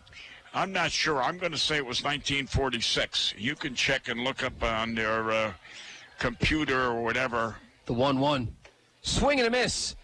Strike 2 as that ball was placed on the inside corner. But I think in 1946, the Red Sox, Boston Red Sox, every one of the starting 8 batted over 300. Unbelievable. The 1-2 in the dirt. Called the ball. Count now even at 2 with 1 out. Don DiMaggio's brother was the center fielder. Ted Williams was the left fielder. Bertie Tebbetts was the catcher. Walter Drupo was the first baseman. Vern Stevens played second. The 2-2 is a grounder to Gould. He fields it and throws over to Castro in time for the second out. Trying to make up for that error he made earlier in the game. Well, did you notice in both shots from that particular player, they were shots to JJ, and he didn't field that one too cleanly either, being honest. That'll bring up Alex Santana, the former second-round pick in 2011 from the Dodgers organization. Really? Second-round pick to AAA? Yeah, he wasn't able to advance very far. He had some injuries and couldn't really get past the single-A level. And what year was that? 2011. At AAA draft, he probably got himself quite a... Next pitch to Santana is a little high and outside. Count now at 2-1 with 2 outs. He probably got a few dollars if he was a AAA draft, number 2. Next pitch is a swing and a miss from Santana. Count now even at 2 with 2 outs. Here in the top of the 4th. 1-1 the score as the Miners scored in the first inning. 2-2, little outside. Count now full. The Miners scored in the first inning off of an Otters error, and the Otters were able to capitalize and score a run on an RBI single, and the second thanks to Rob Calabrese, but more importantly, an error from the Miners set that up. Next pitch is a called strike 3. Wynn bringing the heat as we head to the bottom of the 4th. Tied at 1, you're listening to Evansville Otters baseball on the Otters Digital Network and 91.5 WUEV. The Tin Fish Restaurant, located at 300 West Jennings Street in Newburgh, Indiana, is a proud supporter of Evansville Otters baseball. Independently owned and operated, the Tin Fish menu features salads and sandwiches, as well as seafood platters and combos, and seafood burritos, tacos, and burgers. The Tin Fish Restaurant is open 7 days a week from 11 a.m. to 8 p.m. It can be reached by phone at 812-490-7000. The Tin Fish Restaurant. Evansville Living Magazine presents a historic Newburgh Wine Fest. This two-day event will be held at the Old Lock and Dam Park in Newburgh, Indiana on May 17th and 18th, 2019. The wine tasting, fine local music, and a fabulous view of the river makes this a must-attend event. For more information, phone 812-853-2815 or visit historicnewburgh.org. Injuries are inevitable. It doesn't matter if you're playing baseball, walking the dog, or falling from a ladder. Injuries happen. When they do, Tri-State Orthopedics offers treatment for sprains, strains, and fractures by medical specialists. Tri-State Orthopedics is located at 225 Cross Lake Drive in Evansville, just north of the Lloyd and I-164. Tri-State Orthopedics can be reached by phone at 812-477-1558. Its urgent care line is 812-474-OUCH. Tri-State Orthopedics, a proud supporter of Evansville Otters baseball. You're listening to exclusive coverage of Evansville Otters baseball on 91.5 FM WUEV Evansville. Welcome back to Otters baseball on the Otters Digital Network and 91.5 WUEV. Up to the plate for the Otters is Mitchell Hansen. As he steps into the dish. Hansen grounded out to shortstop his last time up. And the first pitch from Dubsky is a called strike on the inside corner. 0-1 the count to Mitchell, who, after 2 strikeouts last night, he had a double in the game. He ropes this one down the first base line, fielded cleanly by Earyard as he tags the bag for out number 1. He hits the ball pretty solidly. He hasn't got too many hits outside of that double, but he's got a pretty good bat. He's got a quick bat. He swings and makes good contact. Unfortunately, they're not falling in for base hits. That'll bring up Jack Meggs, the left fielder, who on his first time up struck out. Yeah, he had the 3-0 count, if you recall, and then he took the strike, and then there was another slider for strike 2, and then he looked terrible swinging for strike 3. First pitch to Meggs in this at-bat is high and outside for a ball. Count now at 1-0. Next pitch to Meggs, low in the dirt for a ball. Count moving to 2-0. One of the many things that happened today in baseball on May 11th, in 1972, the Giants traded future Hall of Famer Willie Mays to the New York Mets. The 2-0 to Meggs, high and outside for ball 3. And I could give you a story on that. I was in Evansville here visiting, and I got what the local sports writer for Evansville Courier Press at that time. The 3-0 pitch to Meggs is a pop-up in foul territory near the third base side as Lohr fields it, catches it in the air for out number 2. And I said, I'll give you a hot story. Willie Mays is going to be traded. And he couldn't believe it. And I said, I got this right from the horse's mouth. It's a matter of money. And he's going to be traded. In about 2 weeks to a month later, here it appeared. Oh, wow. But I had inside sources. And I see you. That's how I knew. I see you. Keith Griesaber to the plate, and he gets hit in the back of the shoulder. And it's the third hitter that this guy has hit. That might be a warning, if anything. Third time tonight he hits a batter, and I get it first or second time, but third time, I don't know. Personally, I feel that's unacceptable. What do you think? Well, number one, that's the second time Keith got hit. That's right. Second time. So 3 batters, and Keith is twice. No, you don't retaliate on situations like that. Right. That'll bring up Hunter Cullen. But go ahead, Bill. No, I'm going to say you don't retaliate because then it ends up into a fight. And I haven't seen a good fight in years. It's funny you mentioned it. There's a big UFC fight on tonight, but you need to pay for it. The whole big pay-per-view type deal, as the first pitch to Cullen is inside for a ball. The UFC and ESPN signed a multi-million-dollar agreement where if you subscribe to ESPN Plus, you pay about $5-10 a month. You get as much Ultimate Fighting Championship access as possible. I don't know if you're into UFC, Bill. No, I'm not. As Hunter Cullen lines it to center field for a base hit. Hunter comes through again. Otters now have runners on first and second with 2 outs. And Rob Calabrese will step to the plate. And his last at-bat, he gave the Otters an RBI, the lone RBI and the lone run the Otters have in this game right now. Right. And that changes the complex. It had the score 1-1, and we're in the 4th inning, and the Otters had 1 hit, and the Miners only had 1 hit. So now that changes things. Now the Otters have 2 hits. Yes. And they also have 2 errors. However, I stand to be corrected, but I believe it's only 1 error because they changed Duncan's error to a hit. Got it. First pitch to Calabrese is low, but it called a strike. 0-1 the count. And it's kind of good in your first action as an Otter, first action in the Frontier League, you get an RBI and a base hit. Now here to do some more damage at the plate. The next pitch is low in the dirt for a ball. Count now even in 1 to Calabrese. May I throw a little bouquet at myself? Sure. My first base hit in pro baseball was a triple with bases loaded. Okay. And I had 3 RBIs my first at bat. Atta guy. Yeah. I can't say the same in my first Little League at bat. I think I struck out.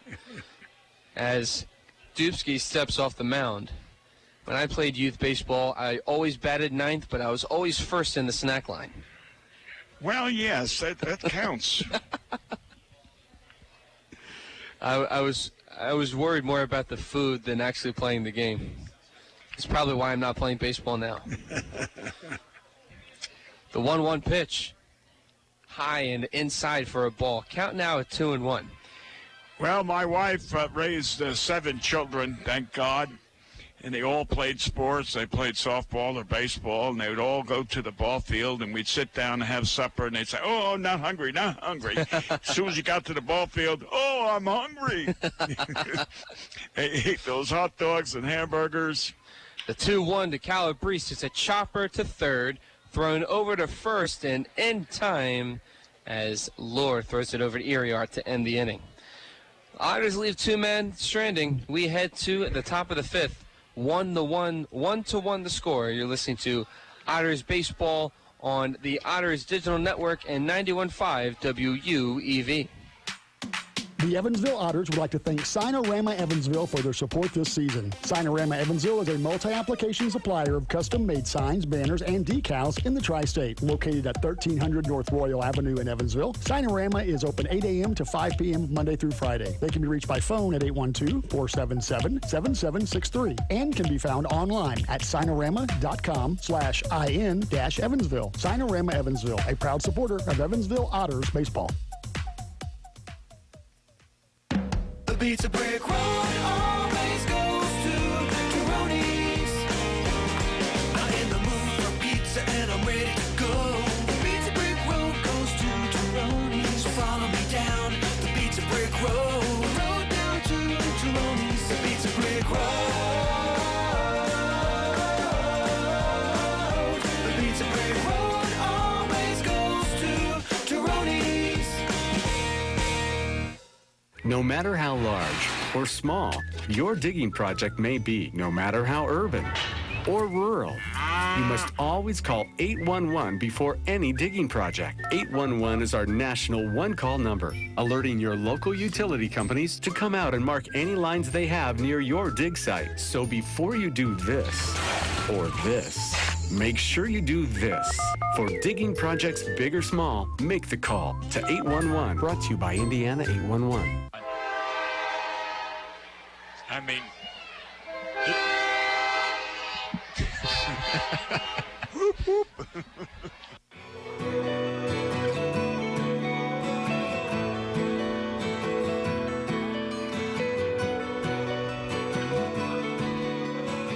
As we welcome you back to Bossy Field here in Evansville, Indiana. Dave Nguyen and Bill McCune on the call.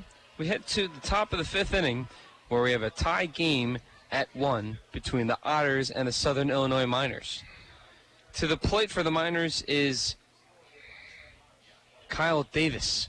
He takes first pitch, strike from Randy Wynn. Count going to 0-1. For all the St. Louis Blues fans out there listening to this broadcast, they are in the Western Conference Finals tonight as the next pitch from Wynn is low in the dirt for a ball. They are in the Western Conference Finals against the San Jose Sharks. And after 2 periods, the Blues find themselves down by a score of 5-2. I don't know about you, Bill, but as the next pitch to Davis is a swing and a miss for a strike. But there is nothing like playoff hockey. The intensity and the speed is just unbelievably fast. As the next pitch from Wynn is low in the dirt for a ball. Count now even at 2. I've never had the experience of watching championship hockey, ice hockey. However, you know, the Evansville area here, we do have a professional hockey team. That's right. Plays at the Ford Center. 2-2, swing and a miss from Davis. That'll be another strikeout for Randy Wynn, and out number 1. And that'll bring up Gianfranco Wawu, the second baseman. I did experience a hockey game in Germany. Oh, wow. With the Russians and Germans in the Olympic arena. First pitch is a liner over the glove of Long. Wawu getting to second base standing with a double. Yeah. That was a shot. I'll tell you, and Ryan Long jumped as high as he could. However, he wasn't tall enough or didn't reach. If he had another 2 inches on his arm reach, he might have gotten it. But anyway, it was a good hard shot. But that'll bring up the catcher, Arturo Nieto. Yeah. But hockey is exciting, yes. Yes. I being from Philadelphia when the Flyers were in the Stanley Cup playoff run in 2010, my uncle was able to get pretty good first-level seats. And just the atmosphere is electric with the whole stadium waving around orange towels and wearing orange shirts. It was just incredible. First pitch is inside for a ball. Count goes to 1-0 to Nieto. I tell you, Andy's got a heck of a curveball tonight. Although the umpire hasn't called them all strikes, they are very, very effective. There goes another one. Chopper to Gould, fields it with the backhand of his glove, gets it over him, catches him, gets him as he was trying to trot back to second base, wasn't able to get back in time as Gould with the heads-up play, flipping it over to Griesaber to get the lead runner for out number 2. Yeah, you know, there's an old saying in baseball, when you're on second base and the ball's hit a grounder to short or third, you don't advance. And Mr. Davis thought not Mr. Davis, Whoa. He was going to take third base on that, and of course it didn't pay dividends. As Cletus Avery steps to the plate, and he lines this foul down the right field line. At last, his last at bat, he looked good. He looked terrible on his swing, the first pitch, and then the second one wasn't bad. But then when he flied out, he looked terrible. And now it's same thing. He's got bad mechanics at the plate. 0-1 the count to Avery, who made the error back in the second inning to give the Otters a run. Next pitch to Avery is down the middle for a strike. 0-2 the count with 2 outs now in the 5th inning. I'd give him a high fastball. Wynn looking comfortable on the mound in the 0-2 pitch. Grounder to Griesaber, flips it over to Castro for the 3rd out of the inning. No runs, a hit, 1 man left. We head to the bottom of the 5th, tied at 1. You're listening to Otters Baseball on the Otters Digital Network and 91.5 WUEV. The Evansville Otters would like to thank the Evansville Courier and Press for their support and coverage of Otters baseball. The Evansville Courier and Press provides news, sports, and weather coverage to the Tri-State, both in a print and online edition. The Evansville Courier and Press can be found online at courierandpress.com, as well as on Facebook, Twitter, Instagram, and Pinterest. The Evansville Courier and Press, a member of the Journal Media Group. GD Ritzy's is a proud supporter of Evansville Otters baseball. GD Ritzy's menu features hamburgers, grilled chicken sandwiches, old-fashioned peanut butter and jelly, and ice cream. With 3 Evansville locations: west at 4810 University Drive, on the north side at 4320 North 1st Avenue, and on the east side at 601 North Green River Road. GD Ritzy's is open from 10 a.m. to 10:30 p.m. Sunday through Thursday, and 10 a.m. to 11 p.m. on Friday and Saturday. GD Ritzy's, a proud supporter of the Evansville Otters. Heritage Federal Credit Union has 7 full-service branches in both Evansville and Newburgh, serving more than 38,000 members. Membership is open to anyone who lives, works, worships, or attends school in Vandenberg or Warwick County. Heritage Federal Credit Union offers mortgage and consumer loans, checking and savings accounts, as well as online banking for members. Heritage Federal Credit Union can be reached toll-free by phone at 1-800-858-1693. It can also be found online at hfcu.info.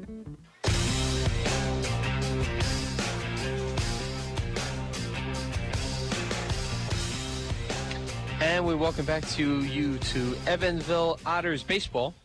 Dave Nguyen and Bill McCune on the call. We head to the bottom of the 5th. We're tied at 1, as it's been a pretty good pitcher's duel here at Bosse Field. I would say there's not many hits, there's not many runs. There's just as many errors as there is hits. Sometimes baseball's a strange game like that. Oh, yeah.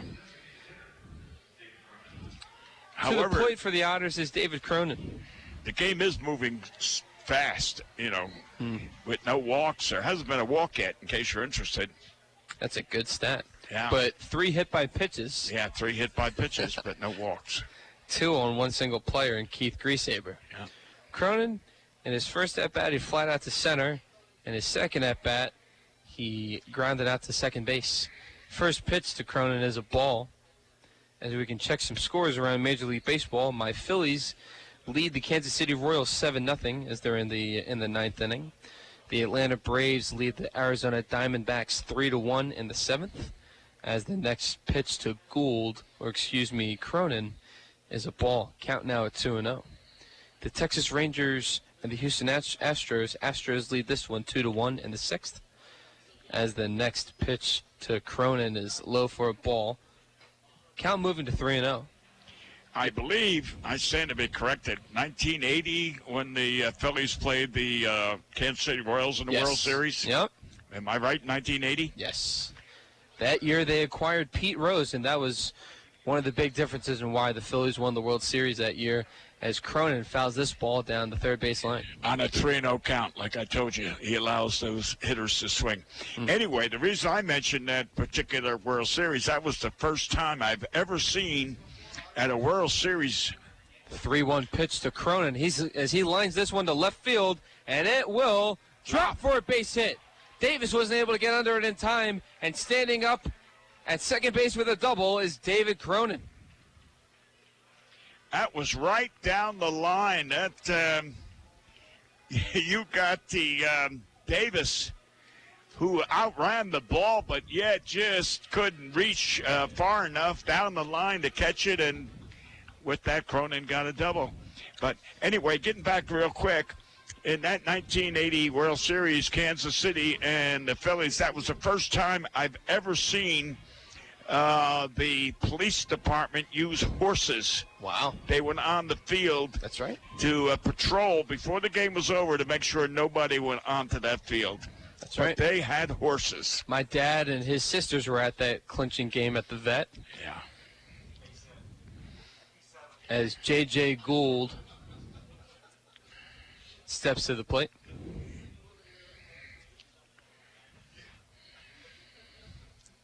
With a man on second base in Cronin. Dubsky steps off the mound to talk things over. If you're interested, I watched that final game up in the press room in Philly, which was down the right field, right down right field. Mm-hmm. And I paid the usher a couple of bucks to sit there. So it was freezing cold, and all I did was drink coffee and watch the game. So anyway, I wasn't going outside and freeze. I froze during that 1986 game in New York. It was cold then, too. I'm sure.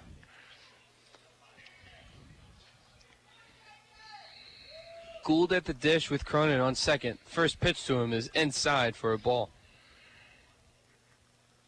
You know, when I was scouting in the major leagues, and I'd have to send my brother, the general manager, schedule in advance way back in January. And after I got the major league schedule, and I would always the 1-0 to Gould inside. Count moving to 2-0. I would also have opening day. I'd be in Seattle, then I'd move to Toronto, then I moved down to Texas, and my brother says, "What are you doing going to Seattle?" All I said, "Jack." As it grounded to short, fielded cleanly by Avery, gets it over Iriart in time for the first out, but that'll advance Cronin to third. I said, "You realize they're all indoor covered stadiums, and those cold days, I'm not going to sit out there and watch baseball. I'm going to be in the comforts of a enclosure," and that's why I picked all the baseball teams that had stadiums that had roofs over it.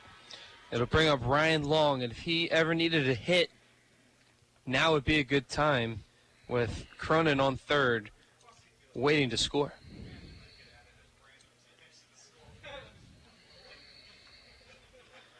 First pitch to Long, fly ball, foul, and out of play down the third base line.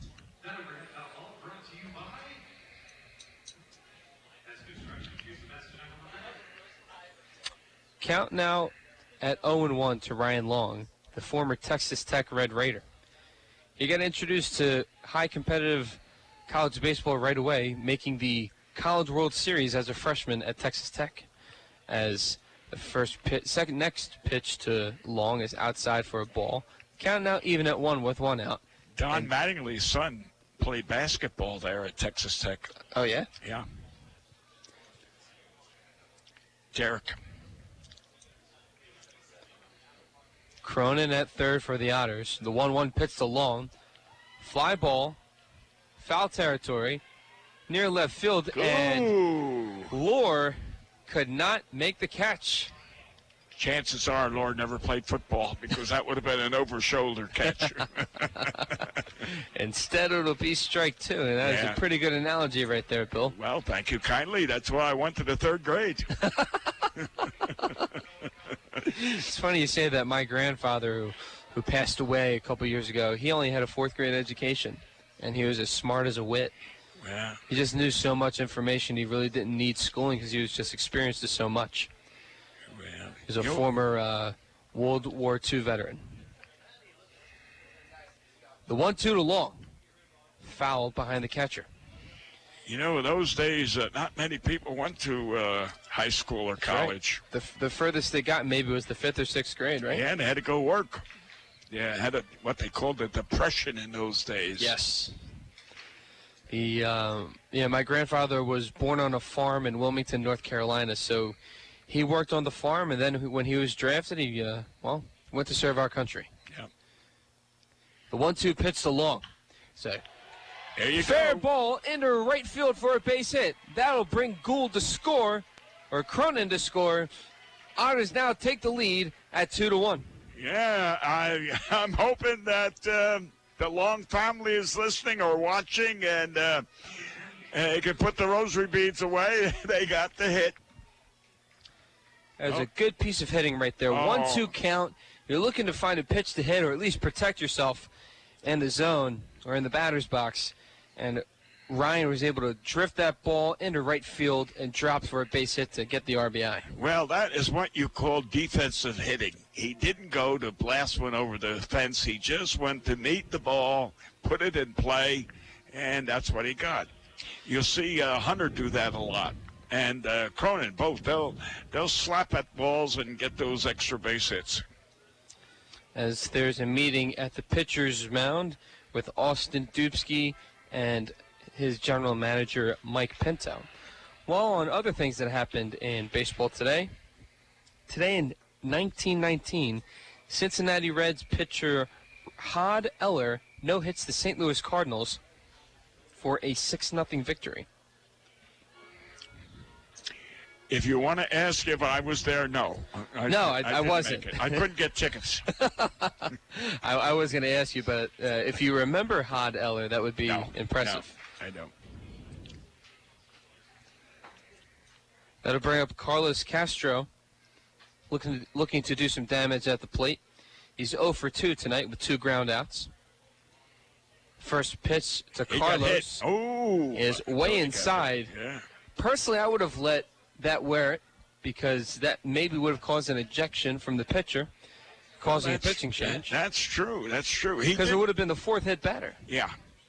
He did roll, and that's what I thought that, he did get hit. But the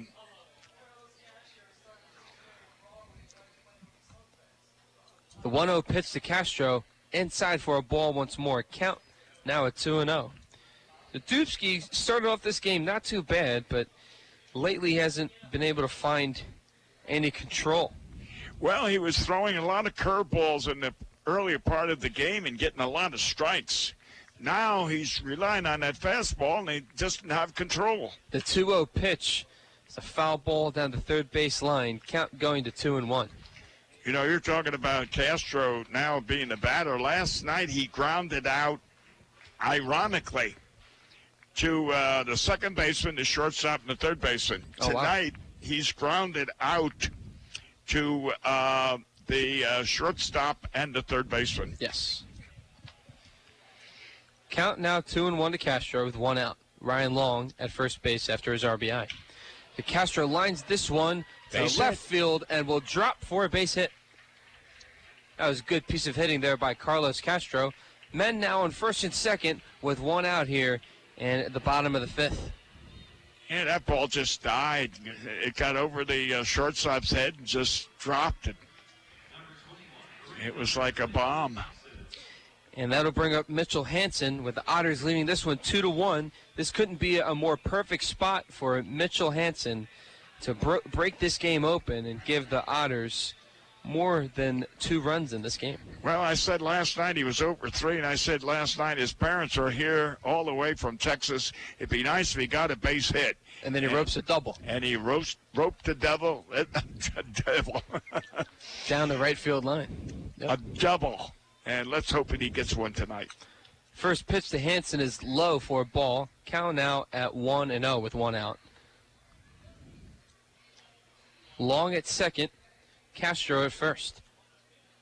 Next pitch to Hansen on the outside corner for a called strike. Ooh, you're not going to get too many like that. Ooh. Anyway, look at that left center, Dave. There's a big gap there. It's huge. Yeah. You can fit a couple trucks through that one. Oh, you ain't kidding, semis. The 1-1 pitch to Hansen outside for a ball. He can probably fit maybe, 5 or 6 big tractor-trailer type trucks. Oh, yeah. In that gap in the left center field. You could probably run a decent 50-yard dash between that area as well. Well, I'll tell you, if I was to run it, I'd need 2 oxygen tanks. The 2-1 pitch is foul. Ball goes behind the catcher, Nieto. Count now even at 2 with 1 out. That pitch was a little low. I don't know what Mitchell may have been thinking otherwise. That's why he swung at that pitch. Well, you will observe in your lifetime of radio announcing and scouting and watching baseball that one of the pitches that all lefties love is a low pitch. They love to golf. The 2-2 is Dubsky checks long at second as a fly ball in foul territory down the third base line as it drops. Stephen Lohr not able to get that one in time. Yeah. Well, today, Bill, in 1959, at Yankee Stadium, Yogi Berra's errorless streak of 148 games comes to an end when he makes an error in a 7-6 loss to the Cleveland Indians. Oh. Do you know Yogi Berra started his career as an outfielder? Really? Yes. Prior to him being a catcher for the Yankees, Bill Dickey worked with him. He played in 1946. He was playing left field or right field, I'm not sure which, for the Newark Bears, which is their AAA team. My good friend and my hometown resident, Allie Clark, Yogi must have been in left field because Allie was in right field. The 2-2 pitch outside, count now full to Mitchell Hansen. And when they went up to the majors, Yogi became a catcher. Oh, wow. I think he played a few games in the outfield, but then Bill Dickey worked with him and became a catcher. From what I remember, his real name wasn't Yogi, correct? Lawrence Berra. Yeah, Yogi sounds a lot better. Yeah. As Hansen rips this one foul down the first base line, counting out even at 2. Lived in Montclair, New Jersey. Oh, that's up north. Yeah. There's a college up there. I believe it's called Montclair State College. Yeah. Oh, my cousin was the athletic director there. Oh, wow. I believe they're in the Division III collegiately. They compete with Rowan University, which is not far from where I live. Dubsky waiting for a pitch, 3-2 pitch. Swing and a miss. Looked bad. As Hansen didn't like that one and that decision, chasing that pitch out of the strike zone. Will be out number 2. Yeah. And Mitchell walking to the batter's box knowing that that pitch was a ball 4 and would have left the bases loaded. Jack Meggs will have an opportunity to try to increase the Otters' lead as they lead this one 2-1 over the Miners. Ryan Long with the RBI single earlier in the inning to score David Cronin.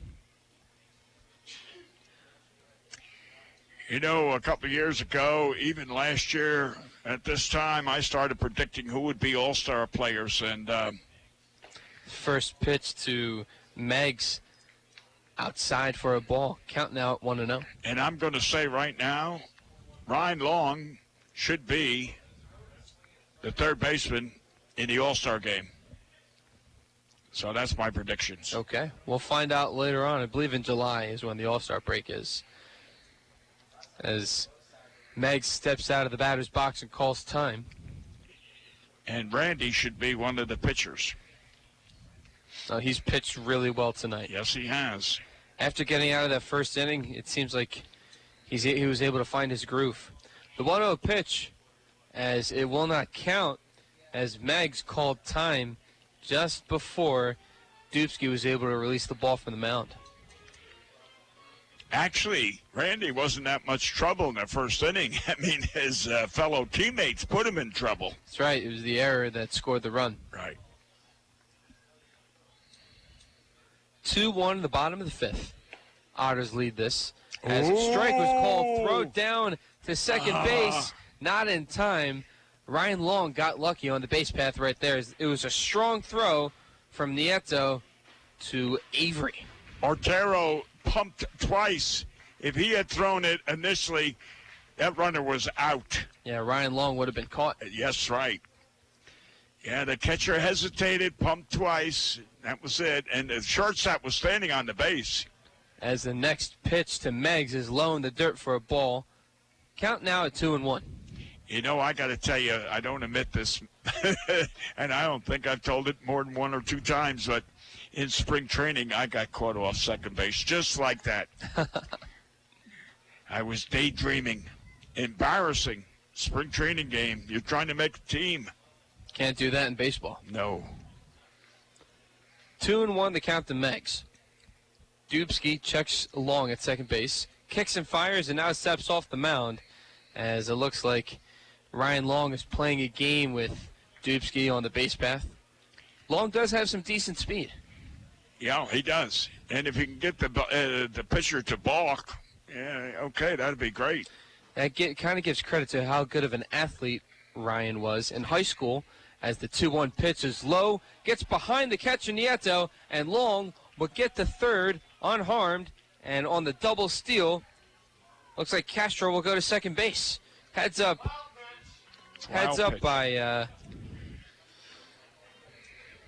Castro and Long. No steals. Count now at 3-1.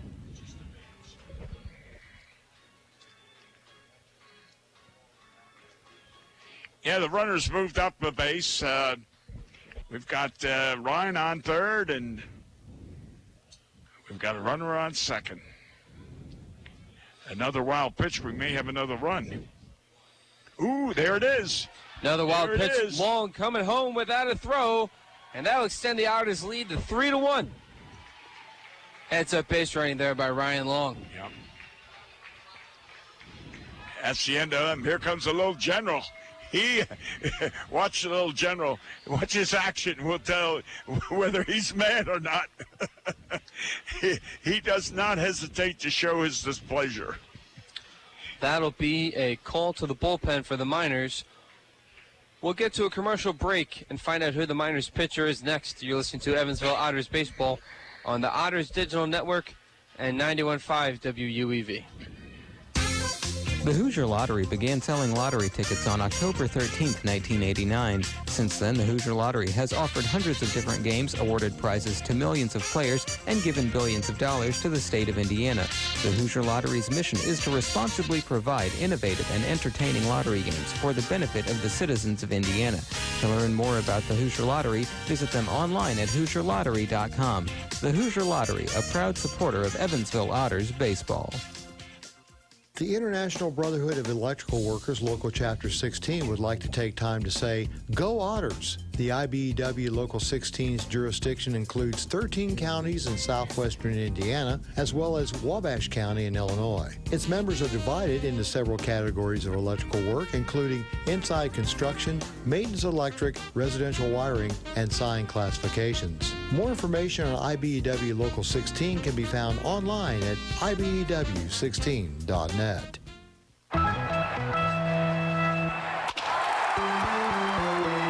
Hi, this is Joe Townsend from JMT Restoration. We are proud to be a sponsor of the 2016 Frontier Champion Evansville Otters. If you ever have a mold or water restoration issue in your home or business, give us a call at 812-205-5384. JMT Restoration Service, where professional work meets affordable pricing.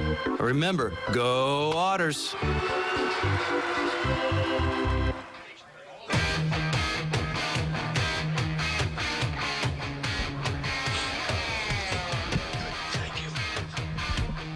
Welcome back to Evansville Otters Baseball.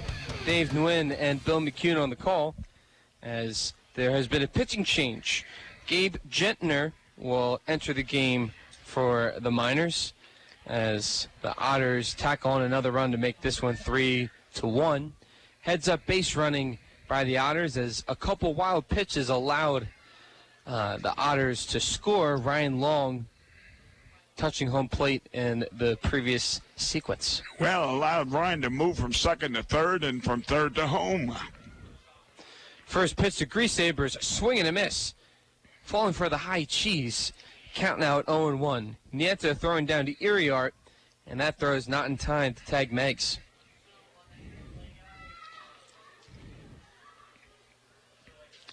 Well, we've got an insurance run out of, well, actually, when you look at it, we've scored 2 runs in this inning so far. And Ryan Long drove in the first run. That's an RBI. And then he just scored the second run. Right. So this is Ryan Long's inning. Yes. Grease Aber fouls this pitch to the net near the first base side. Count now quickly 0-2 with 2 outs to Keith. And it just gives credit to how much of an athlete Ryan is. In high school, he was the point guard, played quarterback, played defensive back, and third base, and shortstop. Just incredible. I'm going to hopefully introduce something, and that is you take the average high school star athlete, which you just mentioned, and they play shortstop. They're the point guard in basketball. The 0-2 pitch is inside for a ball. That almost hit Keith again. Instead, the count goes to 1-2. But go ahead. They're the point guard in basketball. They're the shortstop and pitcher in baseball, and they are the quarterback on the football team. That is generally the outstanding high school athlete. And he did well grades-wise, too, as Grease Aber knocks this to Avery, throwing it over to Iriart, and it's an overthrow. That scores the run on the error as the Otters make it 4-1.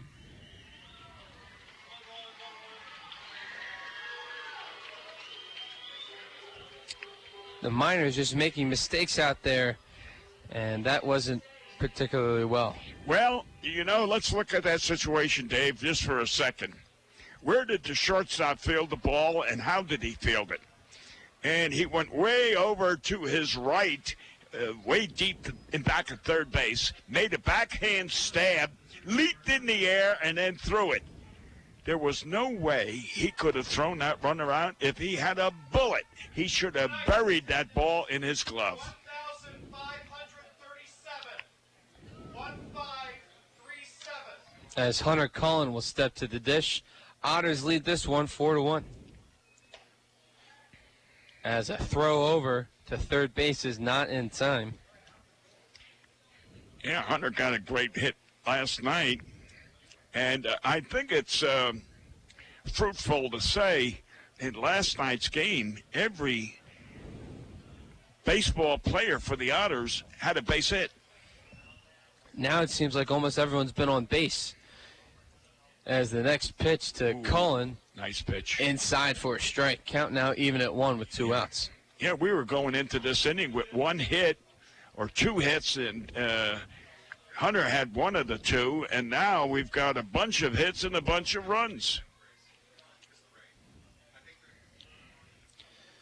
1-1 the count to the speedy center fielder. Next pitch is inside for a strike from Gabe Gentner. One of the things that you'll see Hunter do well is he slaps at the ball. He just puts the ball in play, and he'll bleed one through the infield, or he'll bloop one over the infield. He makes contact. The 1-2 to Cullen. Grounder to second. Fielded cleanly, and Iriart gets the out. But not before the Otters tack on 3 more runs in the inning. They lead this one 4-1 over the Miners. We'll head to the top of the 6th. You're listening to Evansville Otters baseball on the Otters Digital Network and 91.5 WUEV.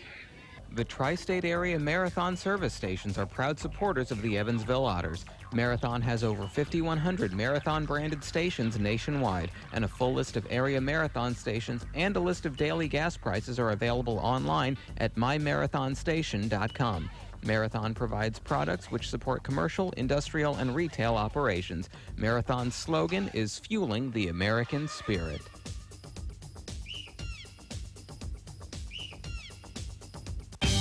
Why Old National Bank? Old National Bank began in 1834 with just 1 room and a passion for helping people prosper. Today, we are honored and grateful to be the financial partner for so many businesses, families, and individuals like you. From our commitment to safety and security to our promise of service that will exceed your expectations, we want to be your bank for life. Old National Bank, member FDIC. This Evansville Otters broadcast is made possible through support from New Image Travel. New Image Travel provides motor coach charter service to the United States and Canada with pickup within a 150-mile radius of Evansville. A full list of New Image Travel's offerings can be found online at newimagecharter.com. New Image Travel can be reached toll-free at 1-800-432-6213. New Image Travel, a proud supporter of Evansville Otters baseball. We got out here by 11.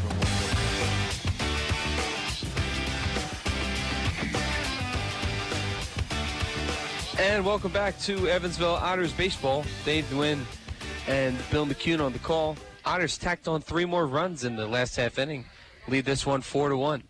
Randy Nguyen looks like he'll still be on the mound, and rightfully so. He's done a really good job thus far tonight, Bill. Oh, I would say so. Let me see. 1, 2, 3, 4, 5, 6, 7, 8. I got 8 strikeouts. 1, 2, 3, 4, 5, 6, 7, 8. 8 strikeouts. I got that as well. 8 strikeouts through 5. Yeah, that's better than 1 an inning. And that just goes to show his strikeout to walk ratio carrying over to this year.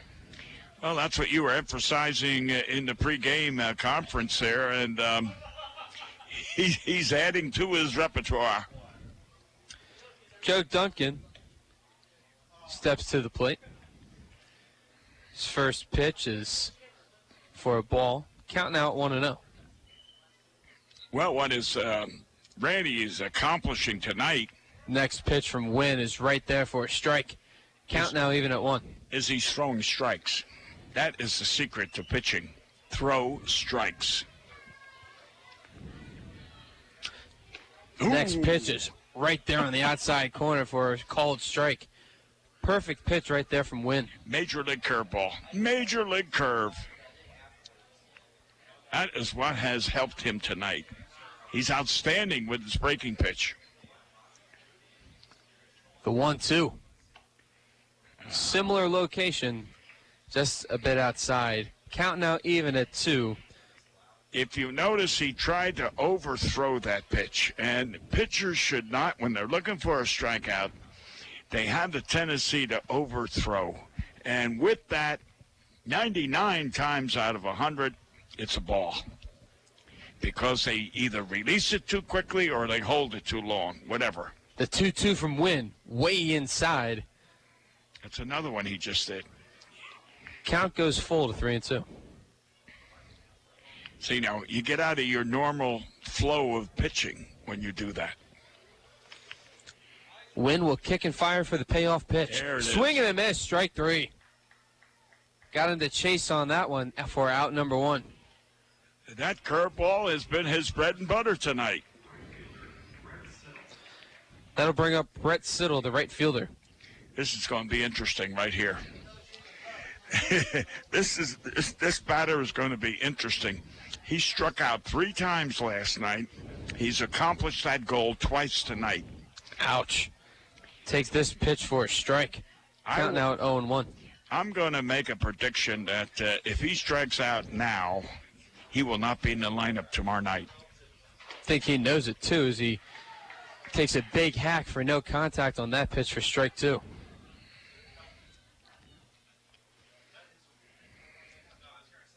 Nguyen will kick and fire for the payoff pitch. Inside, called for a ball. That looked good. It did look good for a strike. Instead, count now at 1-2. Nguyen not wasting any time. The 1-2 pitch is foul down the first base line and out of play. And what pitch did he go for, Dave, except for that low inside pitch that left-handers love to swing at? They ought to take up golf instead of baseball. The 1-2 pitch fouled behind the catcher into the net. And we will play the 1-2 pitch again. Also today in 1963, Sandy Koufax returned to the rotation from circulatory ailment in his left index finger and throws a no-hitter against the Giants. As Siddle will pop this one up in the infield. Long calls this one off to make the catch in out number 2. You know something that a lot of people didn't know, and I'm not insulting, but I'm just bringing forth a fact. Sandy Koufax was Jewish. Right. And he wore a, what do you call it, a Jewish medal around his neck, like Catholics will wear crosses. He had a Jewish medal. Okay. The first pitch to Lure is a strike. 0-1 the count. But he must have been proud to wear that. As the 0-1 pitch is a chopper fielded by Gould, thrown over to Castro, and in time. And that'll end the top of the sixth, and Randy Wynn pitching beautifully. You're listening to Evansville Otters Baseball on the Otters Digital Network and 91.5 WUEV. The local area Pepsi Bottling Group distributors would like to wish the Evansville Otters the best of luck in today's contest. Featuring Pepsi Company products for distribution to retailers and vendors in the tri-state, the Pepsi Bottling Group has 3 tri-state locations at 901 East Diamond Avenue in Evansville, 2605 West Main Street in Marion, Illinois, and at 3081 Kentronics Drive in Owensboro. More information on Pepsi products can be found online at PepsiCo.com. Pepsi, a proud supporter of the Evansville Otters. Since 1994, Slays Restoration has been assisting tri-state residents clean up and restore their properties after disasters of all kinds. Located at 2121 Cotter Avenue in Evansville, Slays Restoration offers assistance for water damage, fire and smoke damage, mold and biohazard mitigation, complete reconstruction, and much more. Slays Restoration can be reached toll-free 24 hours a day at 1-888-776-8555. It can also be found online at slaysrestoration.com. SRG Global, a Guardian company, would like to wish the Evansville Otters the best of luck in today's contest. Founded in 1932, SRG Global is one of the world's largest manufacturers of chrome-plated plastic parts for the automotive, commercial truck, and household appliance industry. Located locally at 601 North Congress Avenue in Evansville, SRG Global can be found online at srgglobal.com. They can also be reached in Evansville by phone at 812-477-6151.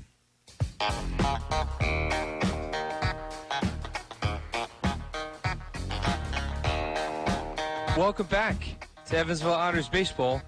Dave Nguyen and Bill McCune on the call as we were getting that intro from Stevie Wonder. I don't know if you're a big Motown fan, but I am, Bill. No, I'm not. Okay.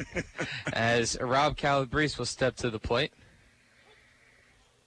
My dad was an 80s DJ, so the first CD I listened to was Beatles 1, and he eventually introduced me to all the music that he listened to when he was growing up. As the next pitch to Calabrese is a strike, 0-2 the count, but I was introduced to the Beatles, U2, Frank Sinatra, Motown, Between the Temptations, the Four Tops, Stevie Wonder, all sorts, and that's why my iPod is full of music, any type of music genre, from AC/DC all the way to ZZ Top. Well, I'm going to say something that... the 0-2 to Calabrese, high and inside for a ball, counting out 1-2. I'm going to tell you something you probably, and I'm not insulting you when I say this, that you probably were not knowledgeable or cognizant of. As Calabrese hits this in the air to right center field, and that will be caught by the right fielder Brett Siddle for out number 1. He drove that one pretty far. That's at least a 380-foot shot. I'd agree. But go ahead. What were you saying, Bill? I was going to say what you may not be cognizant of, the fact that Frank Sinatra's mother had a nightclub down in Atlantic City. Oh, really? Yes. And this was in the early days. And that is where Dean Martin performed, where Dean Martin and Frank Sinatra got together. Yeah, and they formed the Rat Pack. That's right. But that is where, and then Frank Sinatra's mother used to sit at the door. She was a little heavy-set woman. As David Cronin steps to the dish, he pops this one in the infield near the pitcher's mound, and it will be caught for out number 2 as Gabe Gentner was able to get under it. And that will be coming up to the plate will be the shortstop, J.J. Gould, as we have a youngster in the press box area as Zane allowed a young lady to announce that next at bat. So everyone, in a way, pitching into the community and allowing everyone to take part in tonight's baseball game. Oh, yeah. Well, tonight's the night of League of Its Own. First pitch to Gould is low, called for a strike. Counted 0-1 with 2 outs. Alluding to Sandy Koufax's no-hitter today, known as the man with the golden arm. Yes. As Gould takes this one for a called strike. 0-2 the count. He walked 2 men, 4 strikeouts, and improved his record to 4-1. Well, as a scout, whether you're watching high school, college, professional, whatever it is, when you were describing a pitcher. The 0-2 pitch. Swing and a miss, but it falls out of Nieto's glove, throws down to first, and records the official out. We'll head to the 7th. 4-1 Otters the score. You're listening to Evansville Otters Baseball on the Otters Digital Network and 91.5 WUEV. The Tin Fish Restaurant, located at 300 West Jennings Street in Newburgh, Indiana, is a proud supporter of Evansville Otters baseball. Independently owned and operated, the Tin Fish menu features salads and sandwiches, as well as seafood platters and combos, and seafood burritos, tacos, and burgers. The Tin Fish Restaurant is open 7 days a week from 11 a.m. to 8 p.m. It can be reached by phone at 812-490-7000. The Tin Fish Restaurant. You must call 811 at least 2 to 3 business days before any digging project. So before you do this or this, make sure you do this. For digging projects big or small, make the call to 811. Injuries are inevitable. It doesn't matter if you're playing baseball, walking the dog, or falling from a ladder. Injuries happen. When they do, Tri-State Orthopedics offers treatment for sprains, strains, and fractures by medical specialists. Tri-State Orthopedics is located at 225 Cross Lake Drive in Evansville, just north of the Lloyd and I-164. Tri-State Orthopedics can be reached by phone at 812-477-1558. Its urgent care line is 812-474-OUCH. Tri-State Orthopedics, a proud supporter of Evansville Otters baseball. Sheet Metal Workers Local 20 and SMACNA, the Sheet Metal and Air Conditioning Contractors National Association, have the most qualified sheet metal and HVAC contractors in the Evansville area. To find a list of our qualified union contractors, visit unionsheetmetalindustry.com.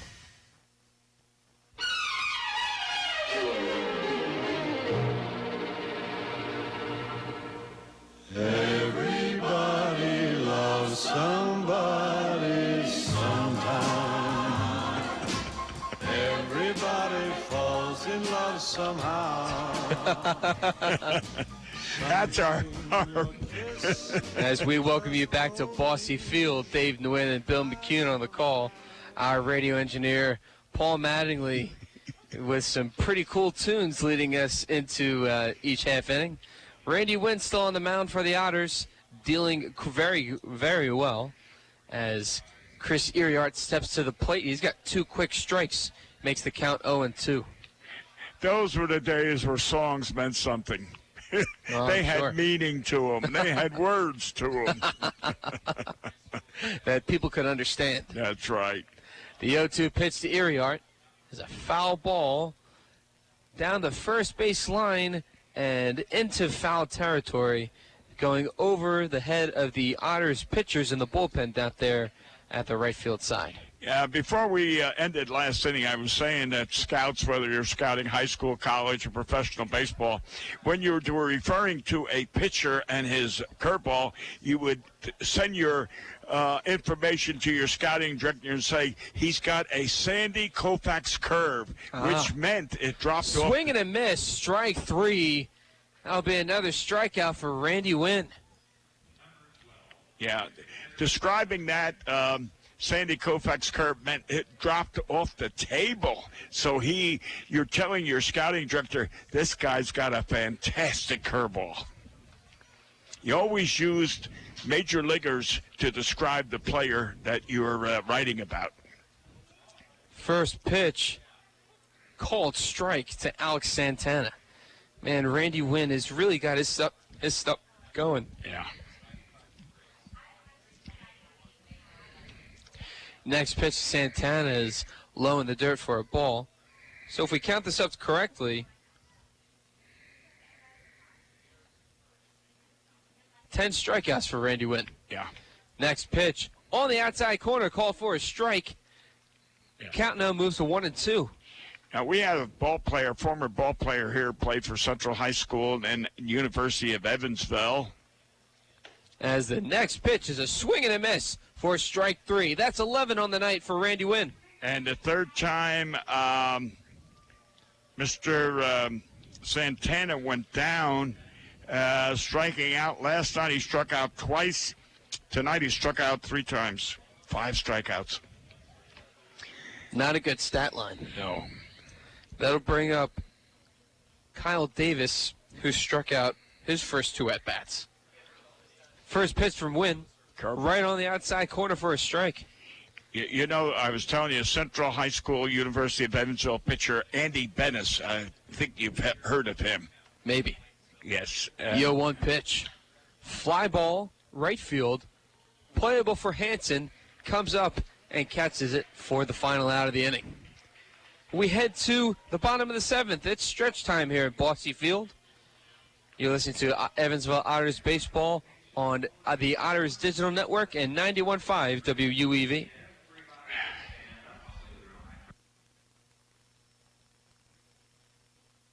Seventh inning stretch time. Get up and move wherever you are, unless you're driving the car. At least 2 to 3 business days before any digging project. So before you do this or this, make sure you do this.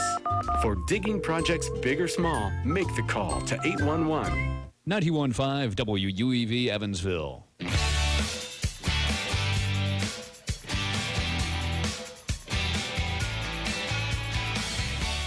Welcome back to Bossy Field. Dave Nguyen and Bill McCune on the call. Otters lead this one over the Miners by a score of 4-1. Thanks to the go-ahead RBI by the leadoff man in this inning, Ryan Long, the third baseman. Drove in the second run, scored the third run. What a game. Last night hit a home run. Wow. So far this inning has been Ryan Long. These past 2 games have, in a way, been Ryan Long's games. In other words, Ryan Long and the Otters are playing some pretty good baseball. You know, I was talking about Andy Bennis, and I was talking about describing a player.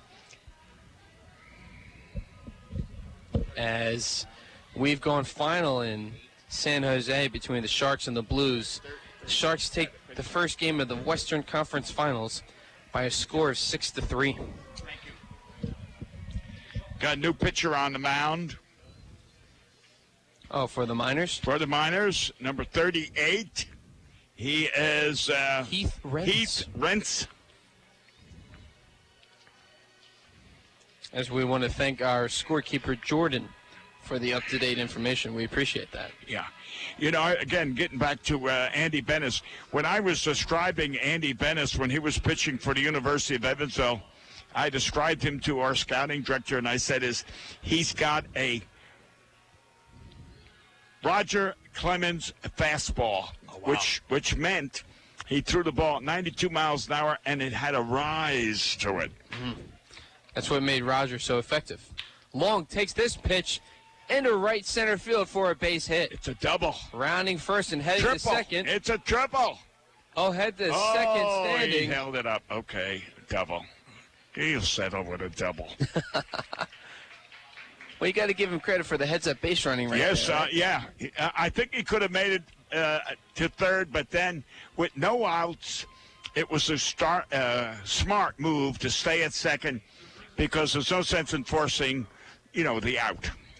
It'll bring up Carlos Castro, who had a single in this one. There was an error that was called earlier in this game, and the Otters were able to score. There was a wild pitch that occurred the last time he was at bat as well. Yeah.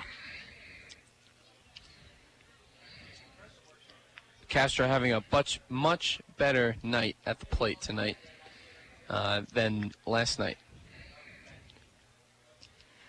The native of the Dominican Republic takes the first pitch from Renz. It would be a called strike on the outside corner. Now, you did hear of Andy Bennis being one of the locals. Really? No. Oh, my goodness. Well, Andy Bennis, anyway, went to Central High School. Okay. And I will describe it in a minute. As the next pitch to Castro is low in the dirt for a ball. While a high school student at Central High School, he played baseball, he played basketball, and he played football. Oh, wow. He went to the University of Evansville, and he played baseball. He played basketball, and he played football. Can you imagine that? I can, actually. I can, because that doesn't happen. That's very important what I just said, because it ended up with us signing, or the Padres signing him. Castro with the 1-1 pitch way inside. Count moves to 2-1. To cut the story, we were down to two people, Andy Bennis and another pitcher, and my brother said, which one? And I said, Andy, and I described him and so on. And my brother questioned me, and I said, Jack, after this pitch. The 2-1 to Castro is fouled and out of play. I said, Jack, the other pitcher is a baseball player. That's all he ever did.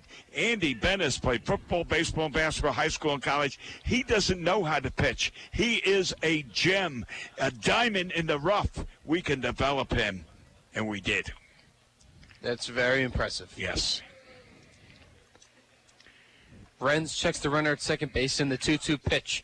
Chopper to Renz, throwing it over to first and in time for the out. That'll advance long over to third base. And out number 1. That'll be 1-3 on the putout. Right. And that'll bring up Mitchell Hansen, who struck out on a really bad pitch his last time at bat. He chased a ball that was low and in the dirt. Oh, he did. And now with another opportunity to get an RBI. I know maybe the fourth time is a charm in this game as it was last night. Yeah, that's right. It was his fourth at bat last night. There's an RBI sitting on that. First pitch to Hansen is high and outside for a ball. Over there at third base, he could easily keep his position in right field every day if he gets a base hit here. I think that's what he wants, and he wants to make good contact on a pitch that he likes to hit. Well, if you notice, the infield is playing in, and that means one thing. They're trying to make a play at home. The 1-0, low in the dirt, drops in front of the catcher, Nieto. Count moving to 2-0. Yes, it cut the run out at home, but also when an infielder comes in, he's cutting his range. He's limiting his range. The deeper he plays, the bigger the area he has for coverage. When he's playing in, all you need is a sharp ground ball, which would be an out if they're playing deep. It's going to be a base hit now. Next pitch to Hansen is low. Count moving to 3-0. That's the decision the manager always makes. Play in or play halfway or play back.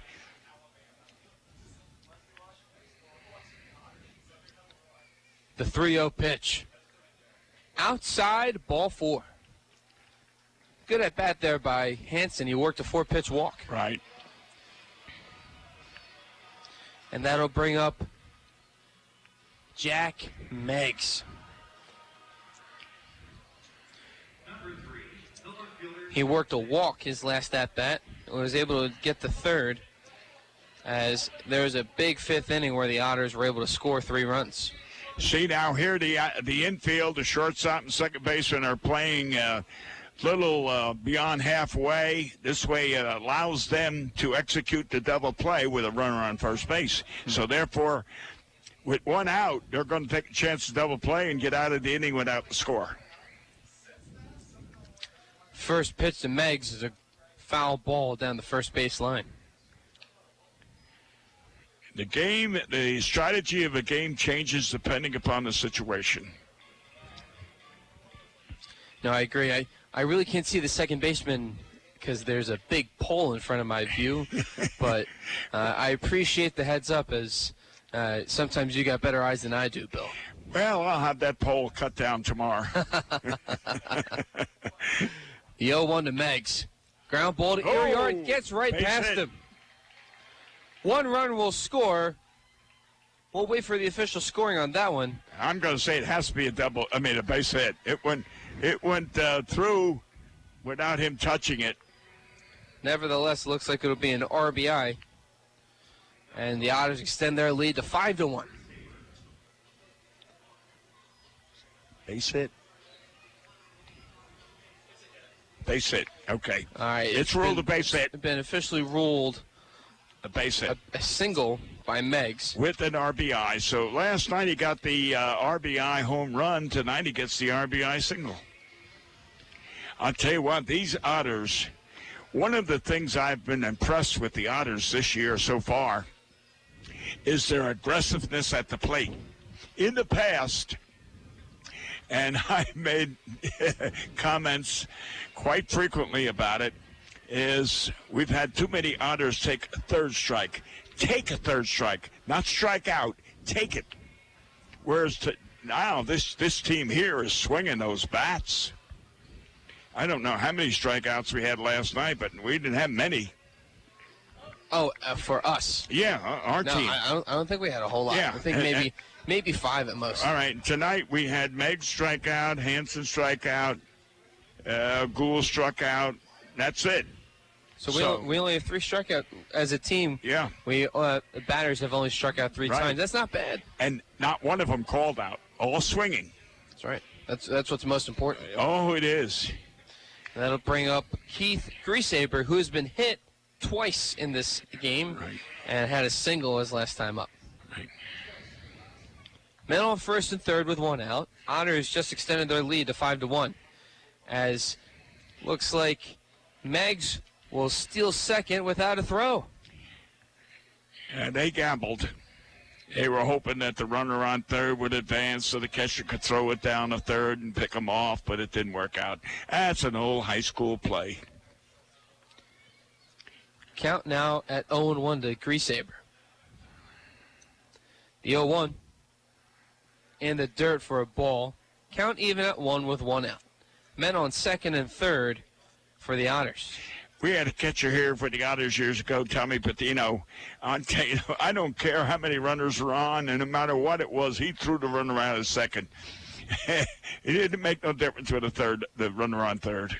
The 1-1 pitch to Keith is fouled down the first base side and out of play. One of the best defensive catchers we've had here. Tommy lacked a little hitting, but he was a general, a good catcher, a good teammate.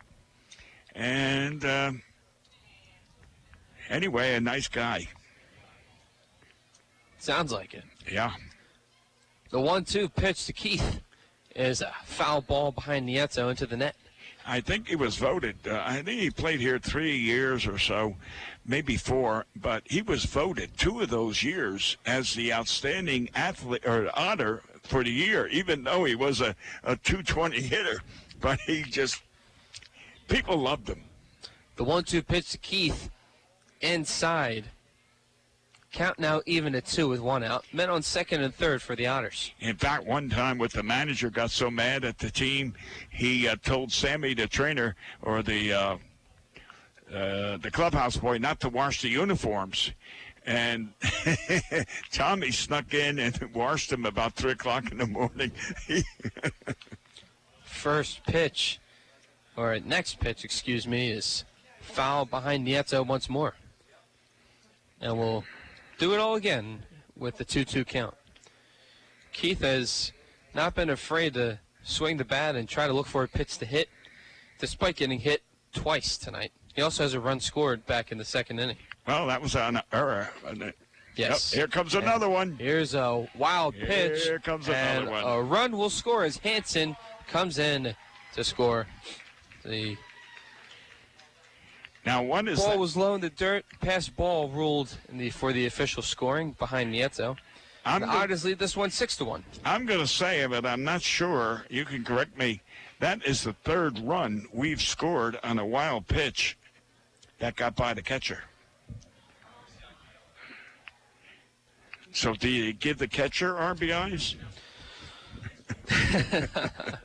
I don't know, but the 3-2 to Keith is ripped down the left field line and foul. Yeah. You straighten this one out, or that one out, it could have been at least a double. You know, that one was ripped. You will find out. I think I mentioned it at last Friday night, the exhibition game. The 3-2 pitch in the dirt for ball 4. And Keith gets aboard to first base. But I mentioned it last Friday that the Otters, ironically, are a team that score in the 7th, 8th, and 9th inning. No matter what the score is, they will score runs in the 7th, 8th, and 9th inning. Sometimes not enough, but still you can count on them scoring. That'll bring up Hunter Cullen, the center fielder tonight. He's reached on an error, he's got a single, and he grounded out tonight. A lot of speed in center field. First pitch to Hunter is a ball. An attempt of a pitch out. There's no throw down to second base. Once again, men on second and third for the Otters with one out.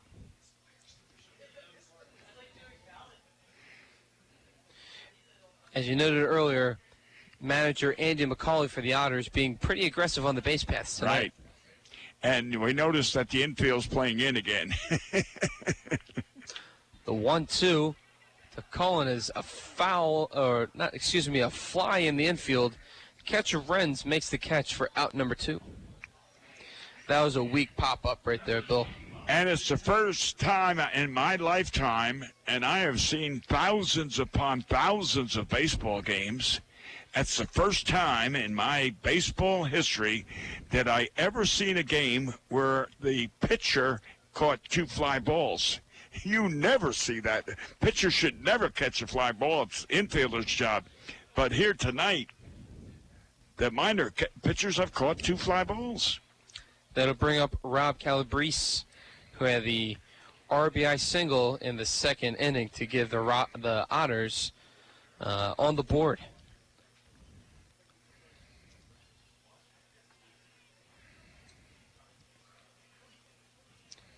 Meg's at third base.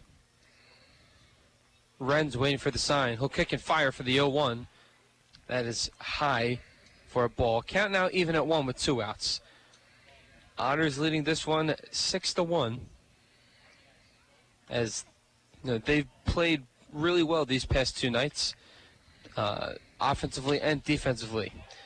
Calabrese will line this one to right field, and it will be caught. Great diving stop there by Brett Siddle to end the inning. The Otters add a few more. We'll head to the top of the 8th. 6-1 Otters the score. You're listening to Evansville Otters Baseball on the Otters Digital Network. And no matter how large or small your digging project may be, no matter how urban or rural, you must always call 811 before any digging project. 811 is our national one-call number, alerting your local utility companies to come out and mark any lines they have near your dig site. So before you do this or this, make sure you do this. For digging projects big or small, make the call to 811. Brought to you by Indiana 811. The Pizza Brick Road always goes to Tyroni's. I'm in the mood for pizza and I'm ready to go. The Pizza Brick Road goes to Tyroni's. So follow me down the Pizza Brick Road. Road down to Tyroni's. The Pizza Brick Road. The Pizza Brick Road always goes to Tyroni's.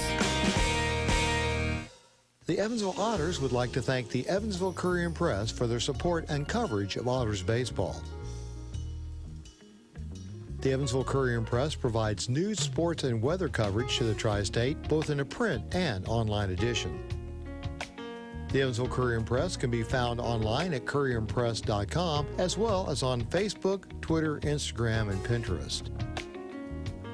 The Evansville Courier and Press, a member of the Journal Media Group.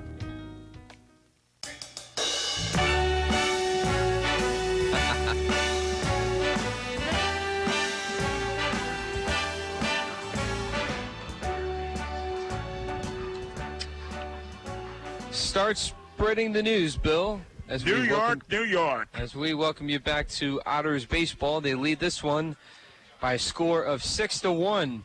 Dave Nguyen and Bill McCune on the call, and Randy Wynn out there for the 8th. He's pitched beautifully tonight. Yes, he has. And last night we had the, I'm going to start calling him because Patrick doesn't sound good. The Irish in him makes me say Patty. So from now on, Patty. But anyway, Patty last night threw 6 innings. As the next pitch to Kyle Davis is in the dirt. Count now even at 1. Patty threw 6 innings with 12 strikeouts, and now we've got Randy in the 7th inning or 8th inning. We're in the 8th inning. He's pitched really well. He's got 11 strikeouts tonight, and if he's feeling pretty good, I don't know. Let's see, he has.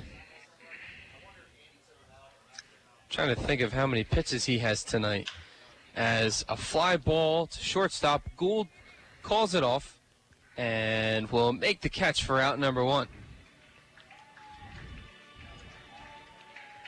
I'm going to say he's thrown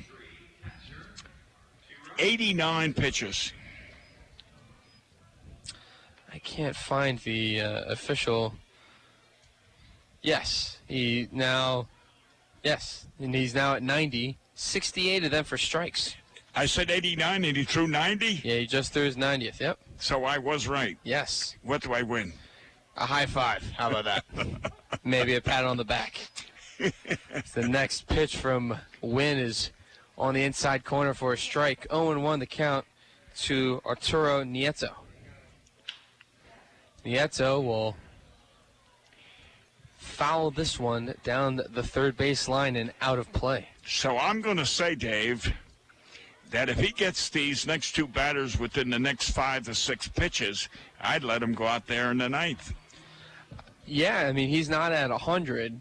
Last night, the reason why McGuff was pulled in the 6th is the 0-2 pitch is a swing and a miss for another strike 3. Woo! He's really doing well tonight. So that's 12-12, right? Yes, sir. So the reason why McGuff was pulled in the 6th was he was at 108 pitches after 6. So he was done. But Wynn has really gotten a lot of control tonight. He's had a lot of like 1-2 counts, 0-2 counts, and allowing swing and miss for strikes. He's done a really good job after getting out of the first inning, allowing the run. Well, it wasn't even charged to him because it was off of an error. That's right. So therefore, he doesn't have an earned run tonight. Right. Or has not allowed an earned run tonight. Right. As the pitch to. And what is interesting, you just said it, insofar as throwing strikes, he has yet to walk a batter, and hopefully he doesn't walk any in his 7 2/3 inning. Where compared to Patty last night, I think he had 2 or 3 walks. The 0-2 pitch, chopper and foul down the first base line and out of play.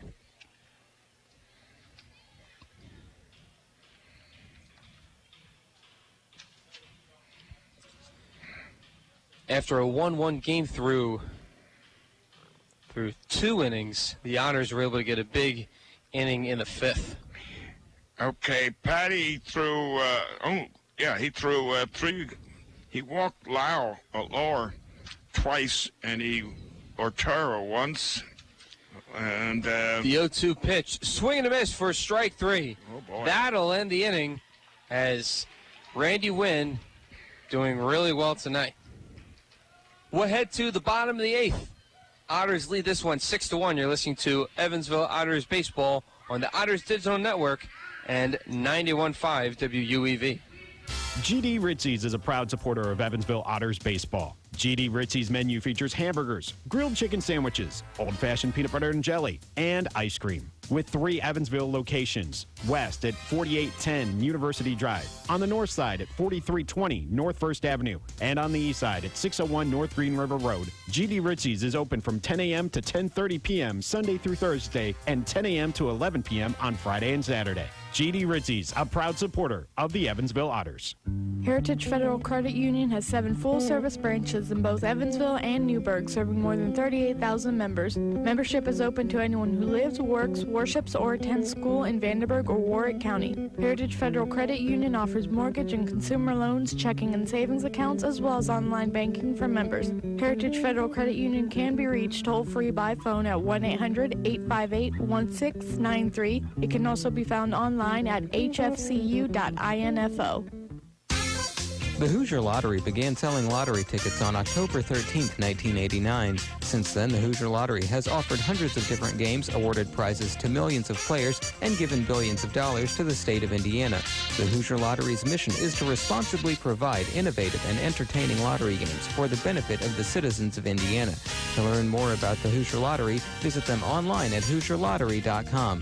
The Hoosier Lottery, a proud supporter of Evansville Otters.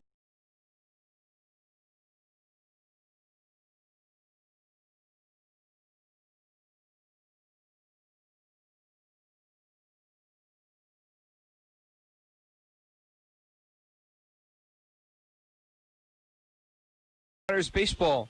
Dave Nguyen and Bill McCune on the call. We got a couple changes for the Miners. So the pinch hitter in last at bat was Trey Gans in place of Cletus Avery. Anthony Brocato will enter the game in left field, and Davis will move from left field to shortstop.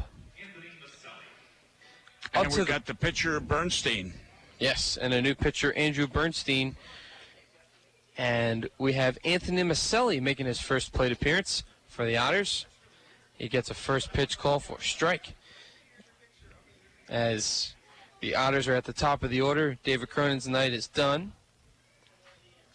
And Anthony Maselli will get a crack at his first action in Frontier League play. Next pitch to Maselli is called for a ball. Count now even at 1.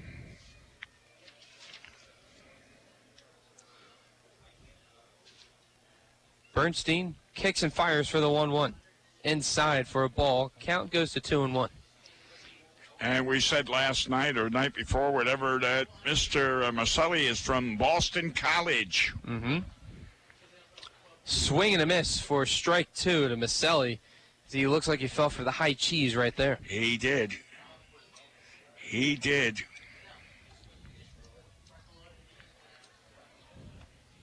The 2-2. Called strike 3 on the inside corner. And he broke the record. We had no called strikeouts in this game, nor last night, and here we have the first called strikeout.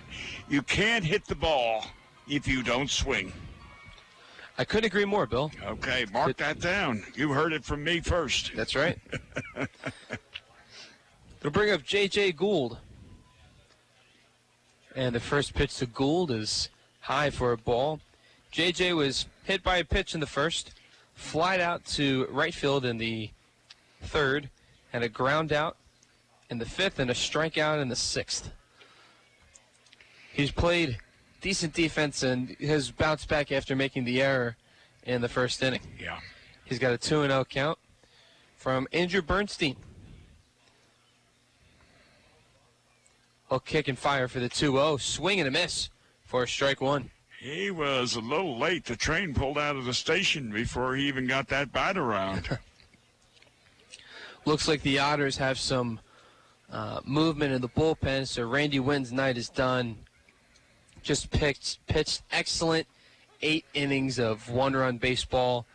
He's got 12 strikeouts. 13. 13 strikeouts. 13 strikeouts, no walks. So between last night and tonight, we got 30 strikeouts from Otters pitchers. Right. Unbelievable. Gould with the 2-2. Well, pop this one in foul territory and out of play on the first base side. Not only 30 strikeouts, but 12 from one starter, 13 from another starter. That is where the exception is. And so far, if the Otters continue in this path, my God, it's going to be an outstanding season. You can have the entire team on the All-Star team. As Gould will line this one to the pitcher, and that'll be out number 2. That'll be 1-3 on the put out. And that'll bring up Ryan Long.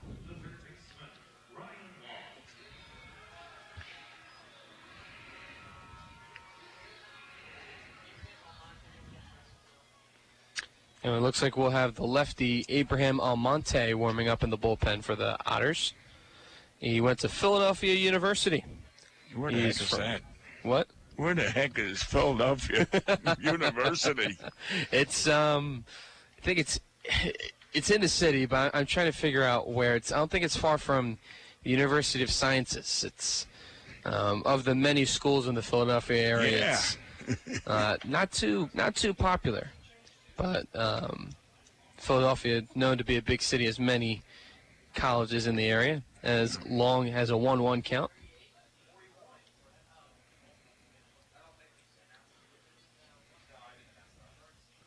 And the next pitch to Long is low, but called for a strike on the inside corner. Count going to 1-2. Yeah, he loaded the gun, but he didn't pull the trigger, which, again, I wouldn't have either because I thought it was an inside low pitch.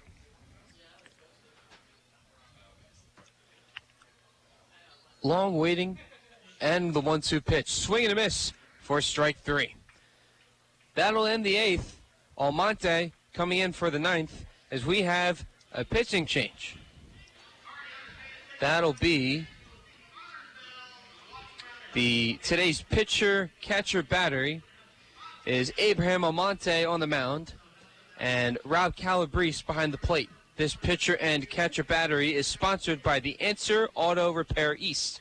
Find your battery needs at the Answer Auto Repair East, located on 2319 North Green River Road, or call at 812-475-9000. Again, 812-475-9000. We'll head to the top of the 9th. This is Evansville Otters Baseball on the Otters Digital Network and 91.5 WUEV.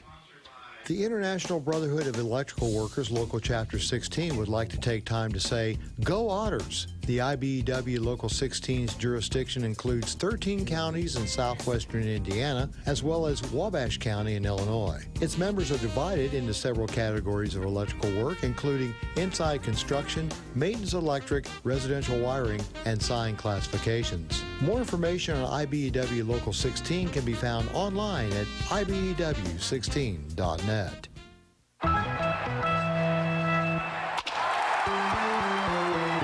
Hi, this is Joe Townsend from JMT Restoration. We are proud to be a sponsor of the 2016 Frontier Champion Evansville Otters. If you ever have a mold or water restoration issue in your home or business, give us a call at 812-205-5384. JMT Restoration Service, where professional work meets affordable pricing. Remember, go Otters!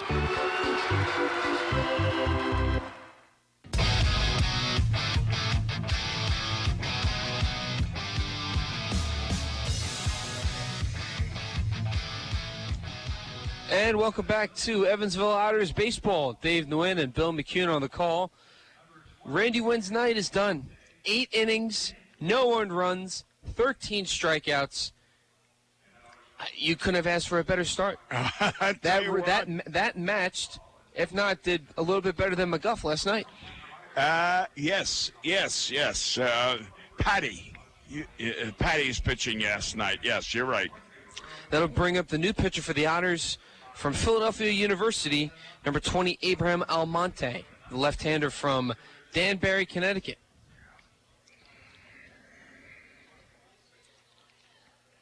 To the plate will be Joe Duncan, who struck out his last time up.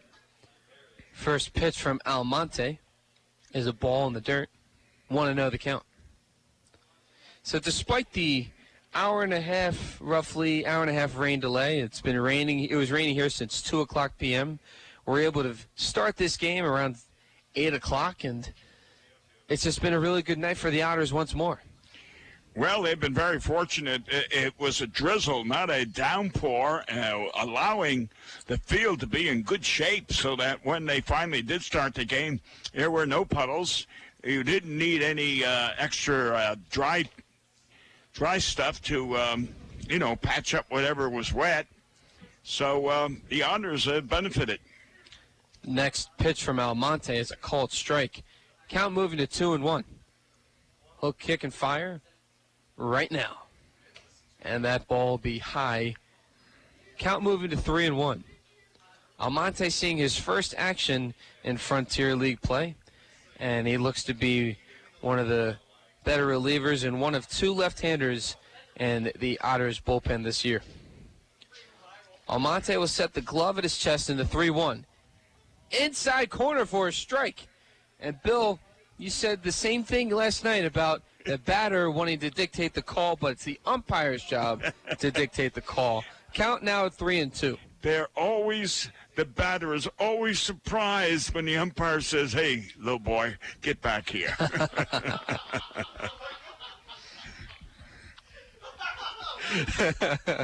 You're quite the hit here in the press box here, Bill. That comment made Zane chuckle quite a bit. Zane Clodfelter, the public address announcer here at Bossy Field. That ball was inside in similar location, but we called a ball, and therefore it would be a walk to Joe Duncan. And the best PA announcer in the entire Frontier League, too. He's a pretty good guy. He's doesn't do just baseball. No, I heard he does basketball, some football. He's an all-around sportsman. Yes, he is. And a diehard Indiana University football fan. Yeah, he's not afraid to say that. No. Although there hasn't been much success in Hoosier football. Oh, now watch it. Be careful. Be careful. You're in Hoosier country, boy. As Calabrese walks out to the mound to, I guess, settle down Almonte. Yeah, this is what a catcher should be doing. We haven't done that in the past with many of our catchers. But when the pitcher needs a little calming down, that's when the catcher is supposed to be the general. Goes out there and says, "Hey, take it easy, you know." Want to know the count to Brett Siddle. As the next pitch is low. Count moving to 2-0.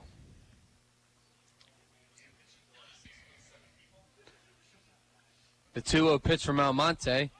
Fly ball, center field.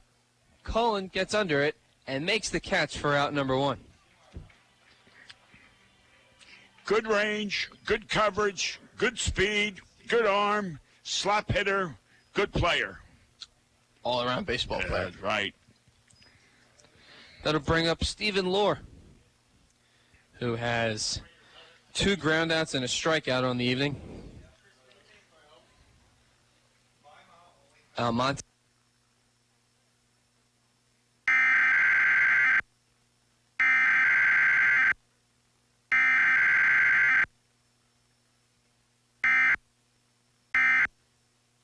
For that, I mean, no, I think we just gave the players the proper but I mean, proper due. Last year we used to give away a steak dinner at Western Ribeye.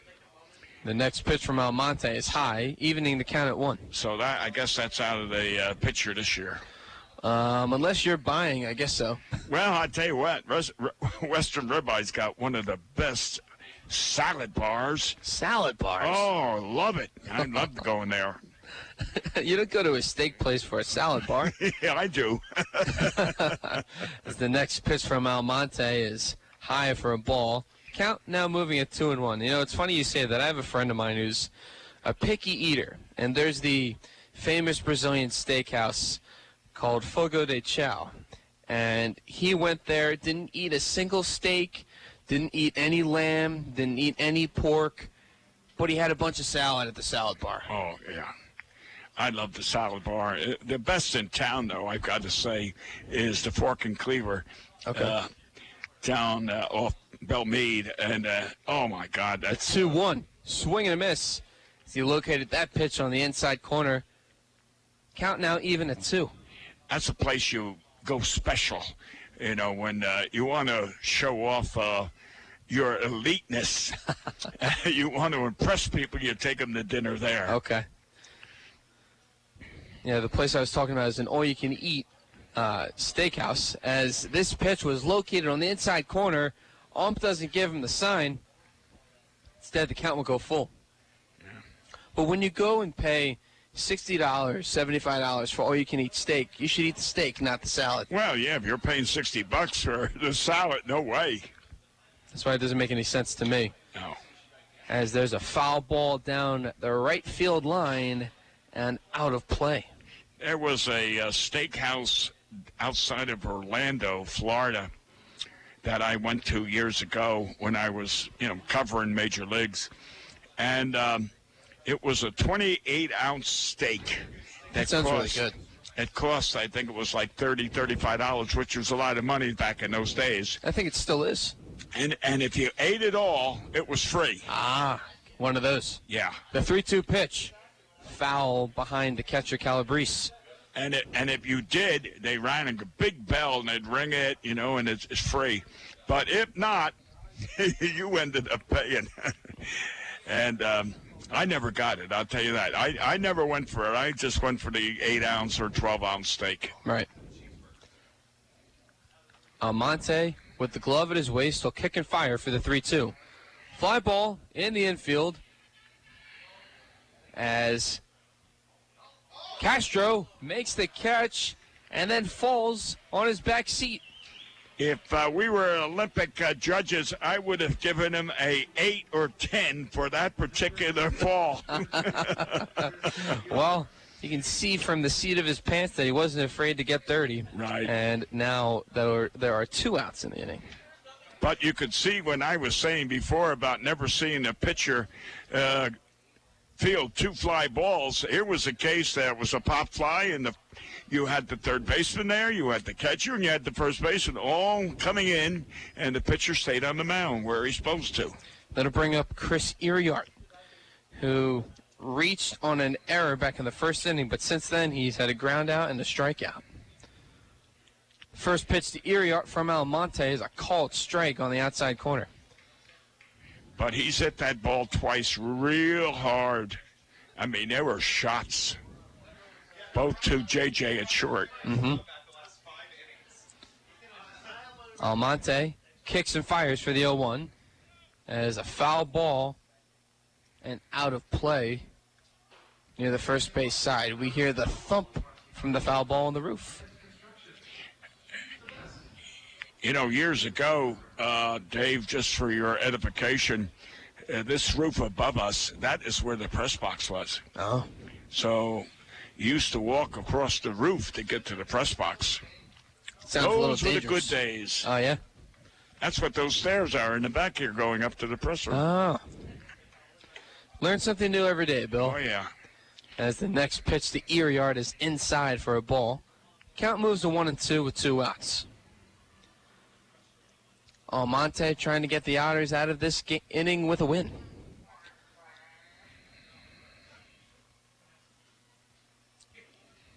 He'll kick and fire for the 1-2. Check swing. Yes, he did. Oh, and it no. was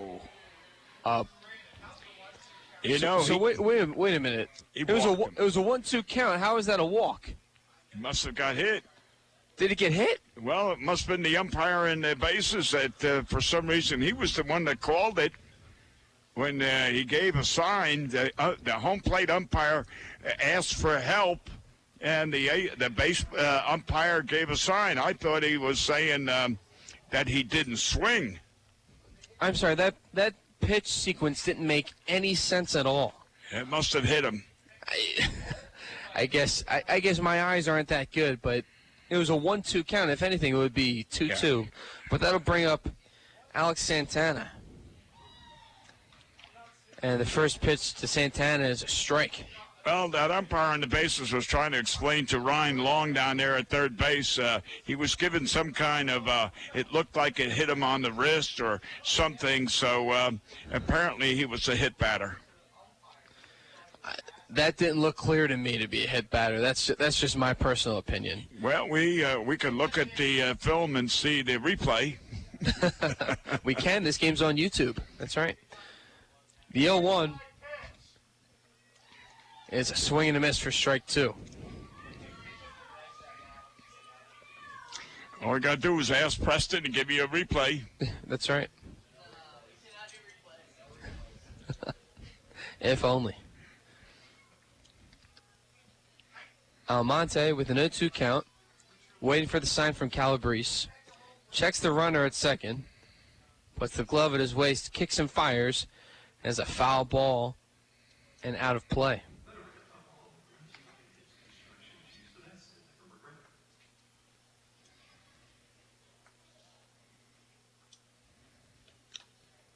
Santana having 3 strikeouts tonight.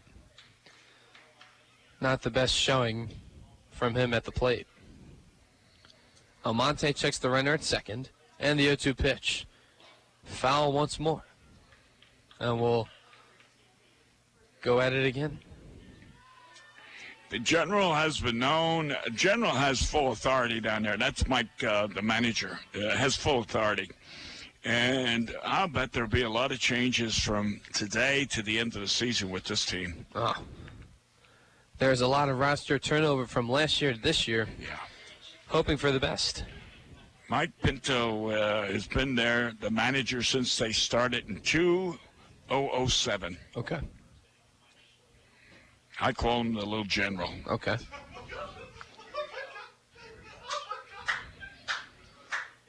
The 0-2 pitch from Almonte is inside for a ball. Count now at 1-2.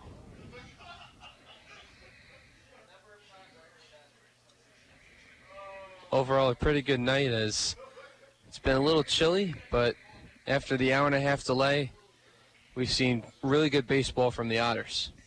The 1-2 pitch, foul once more.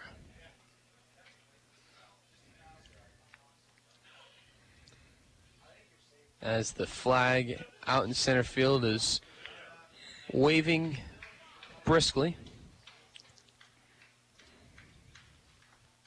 Clear night. And the 1-2 pitch to Santana.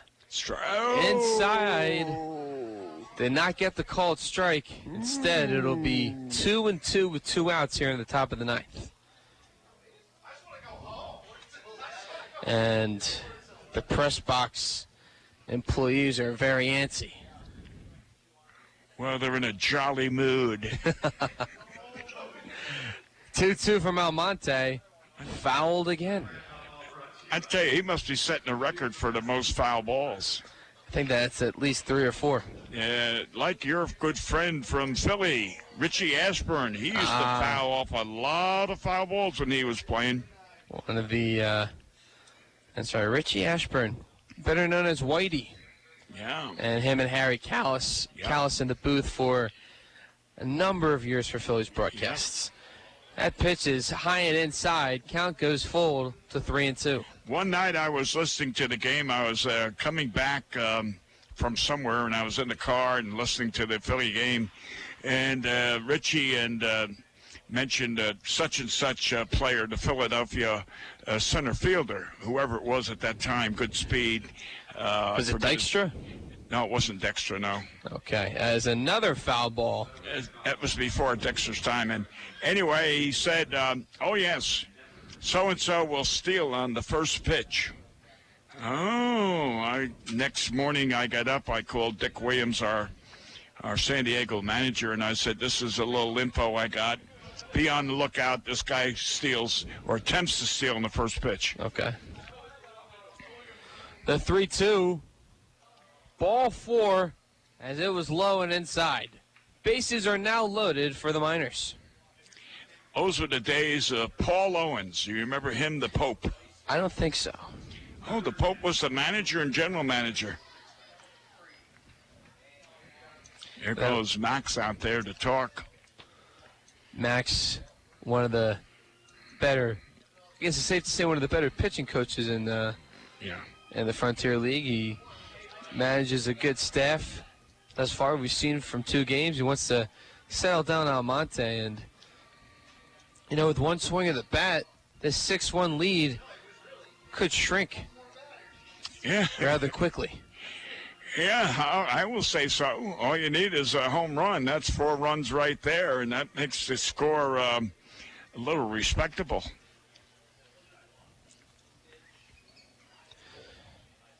So that'll bring up Kyle Davis.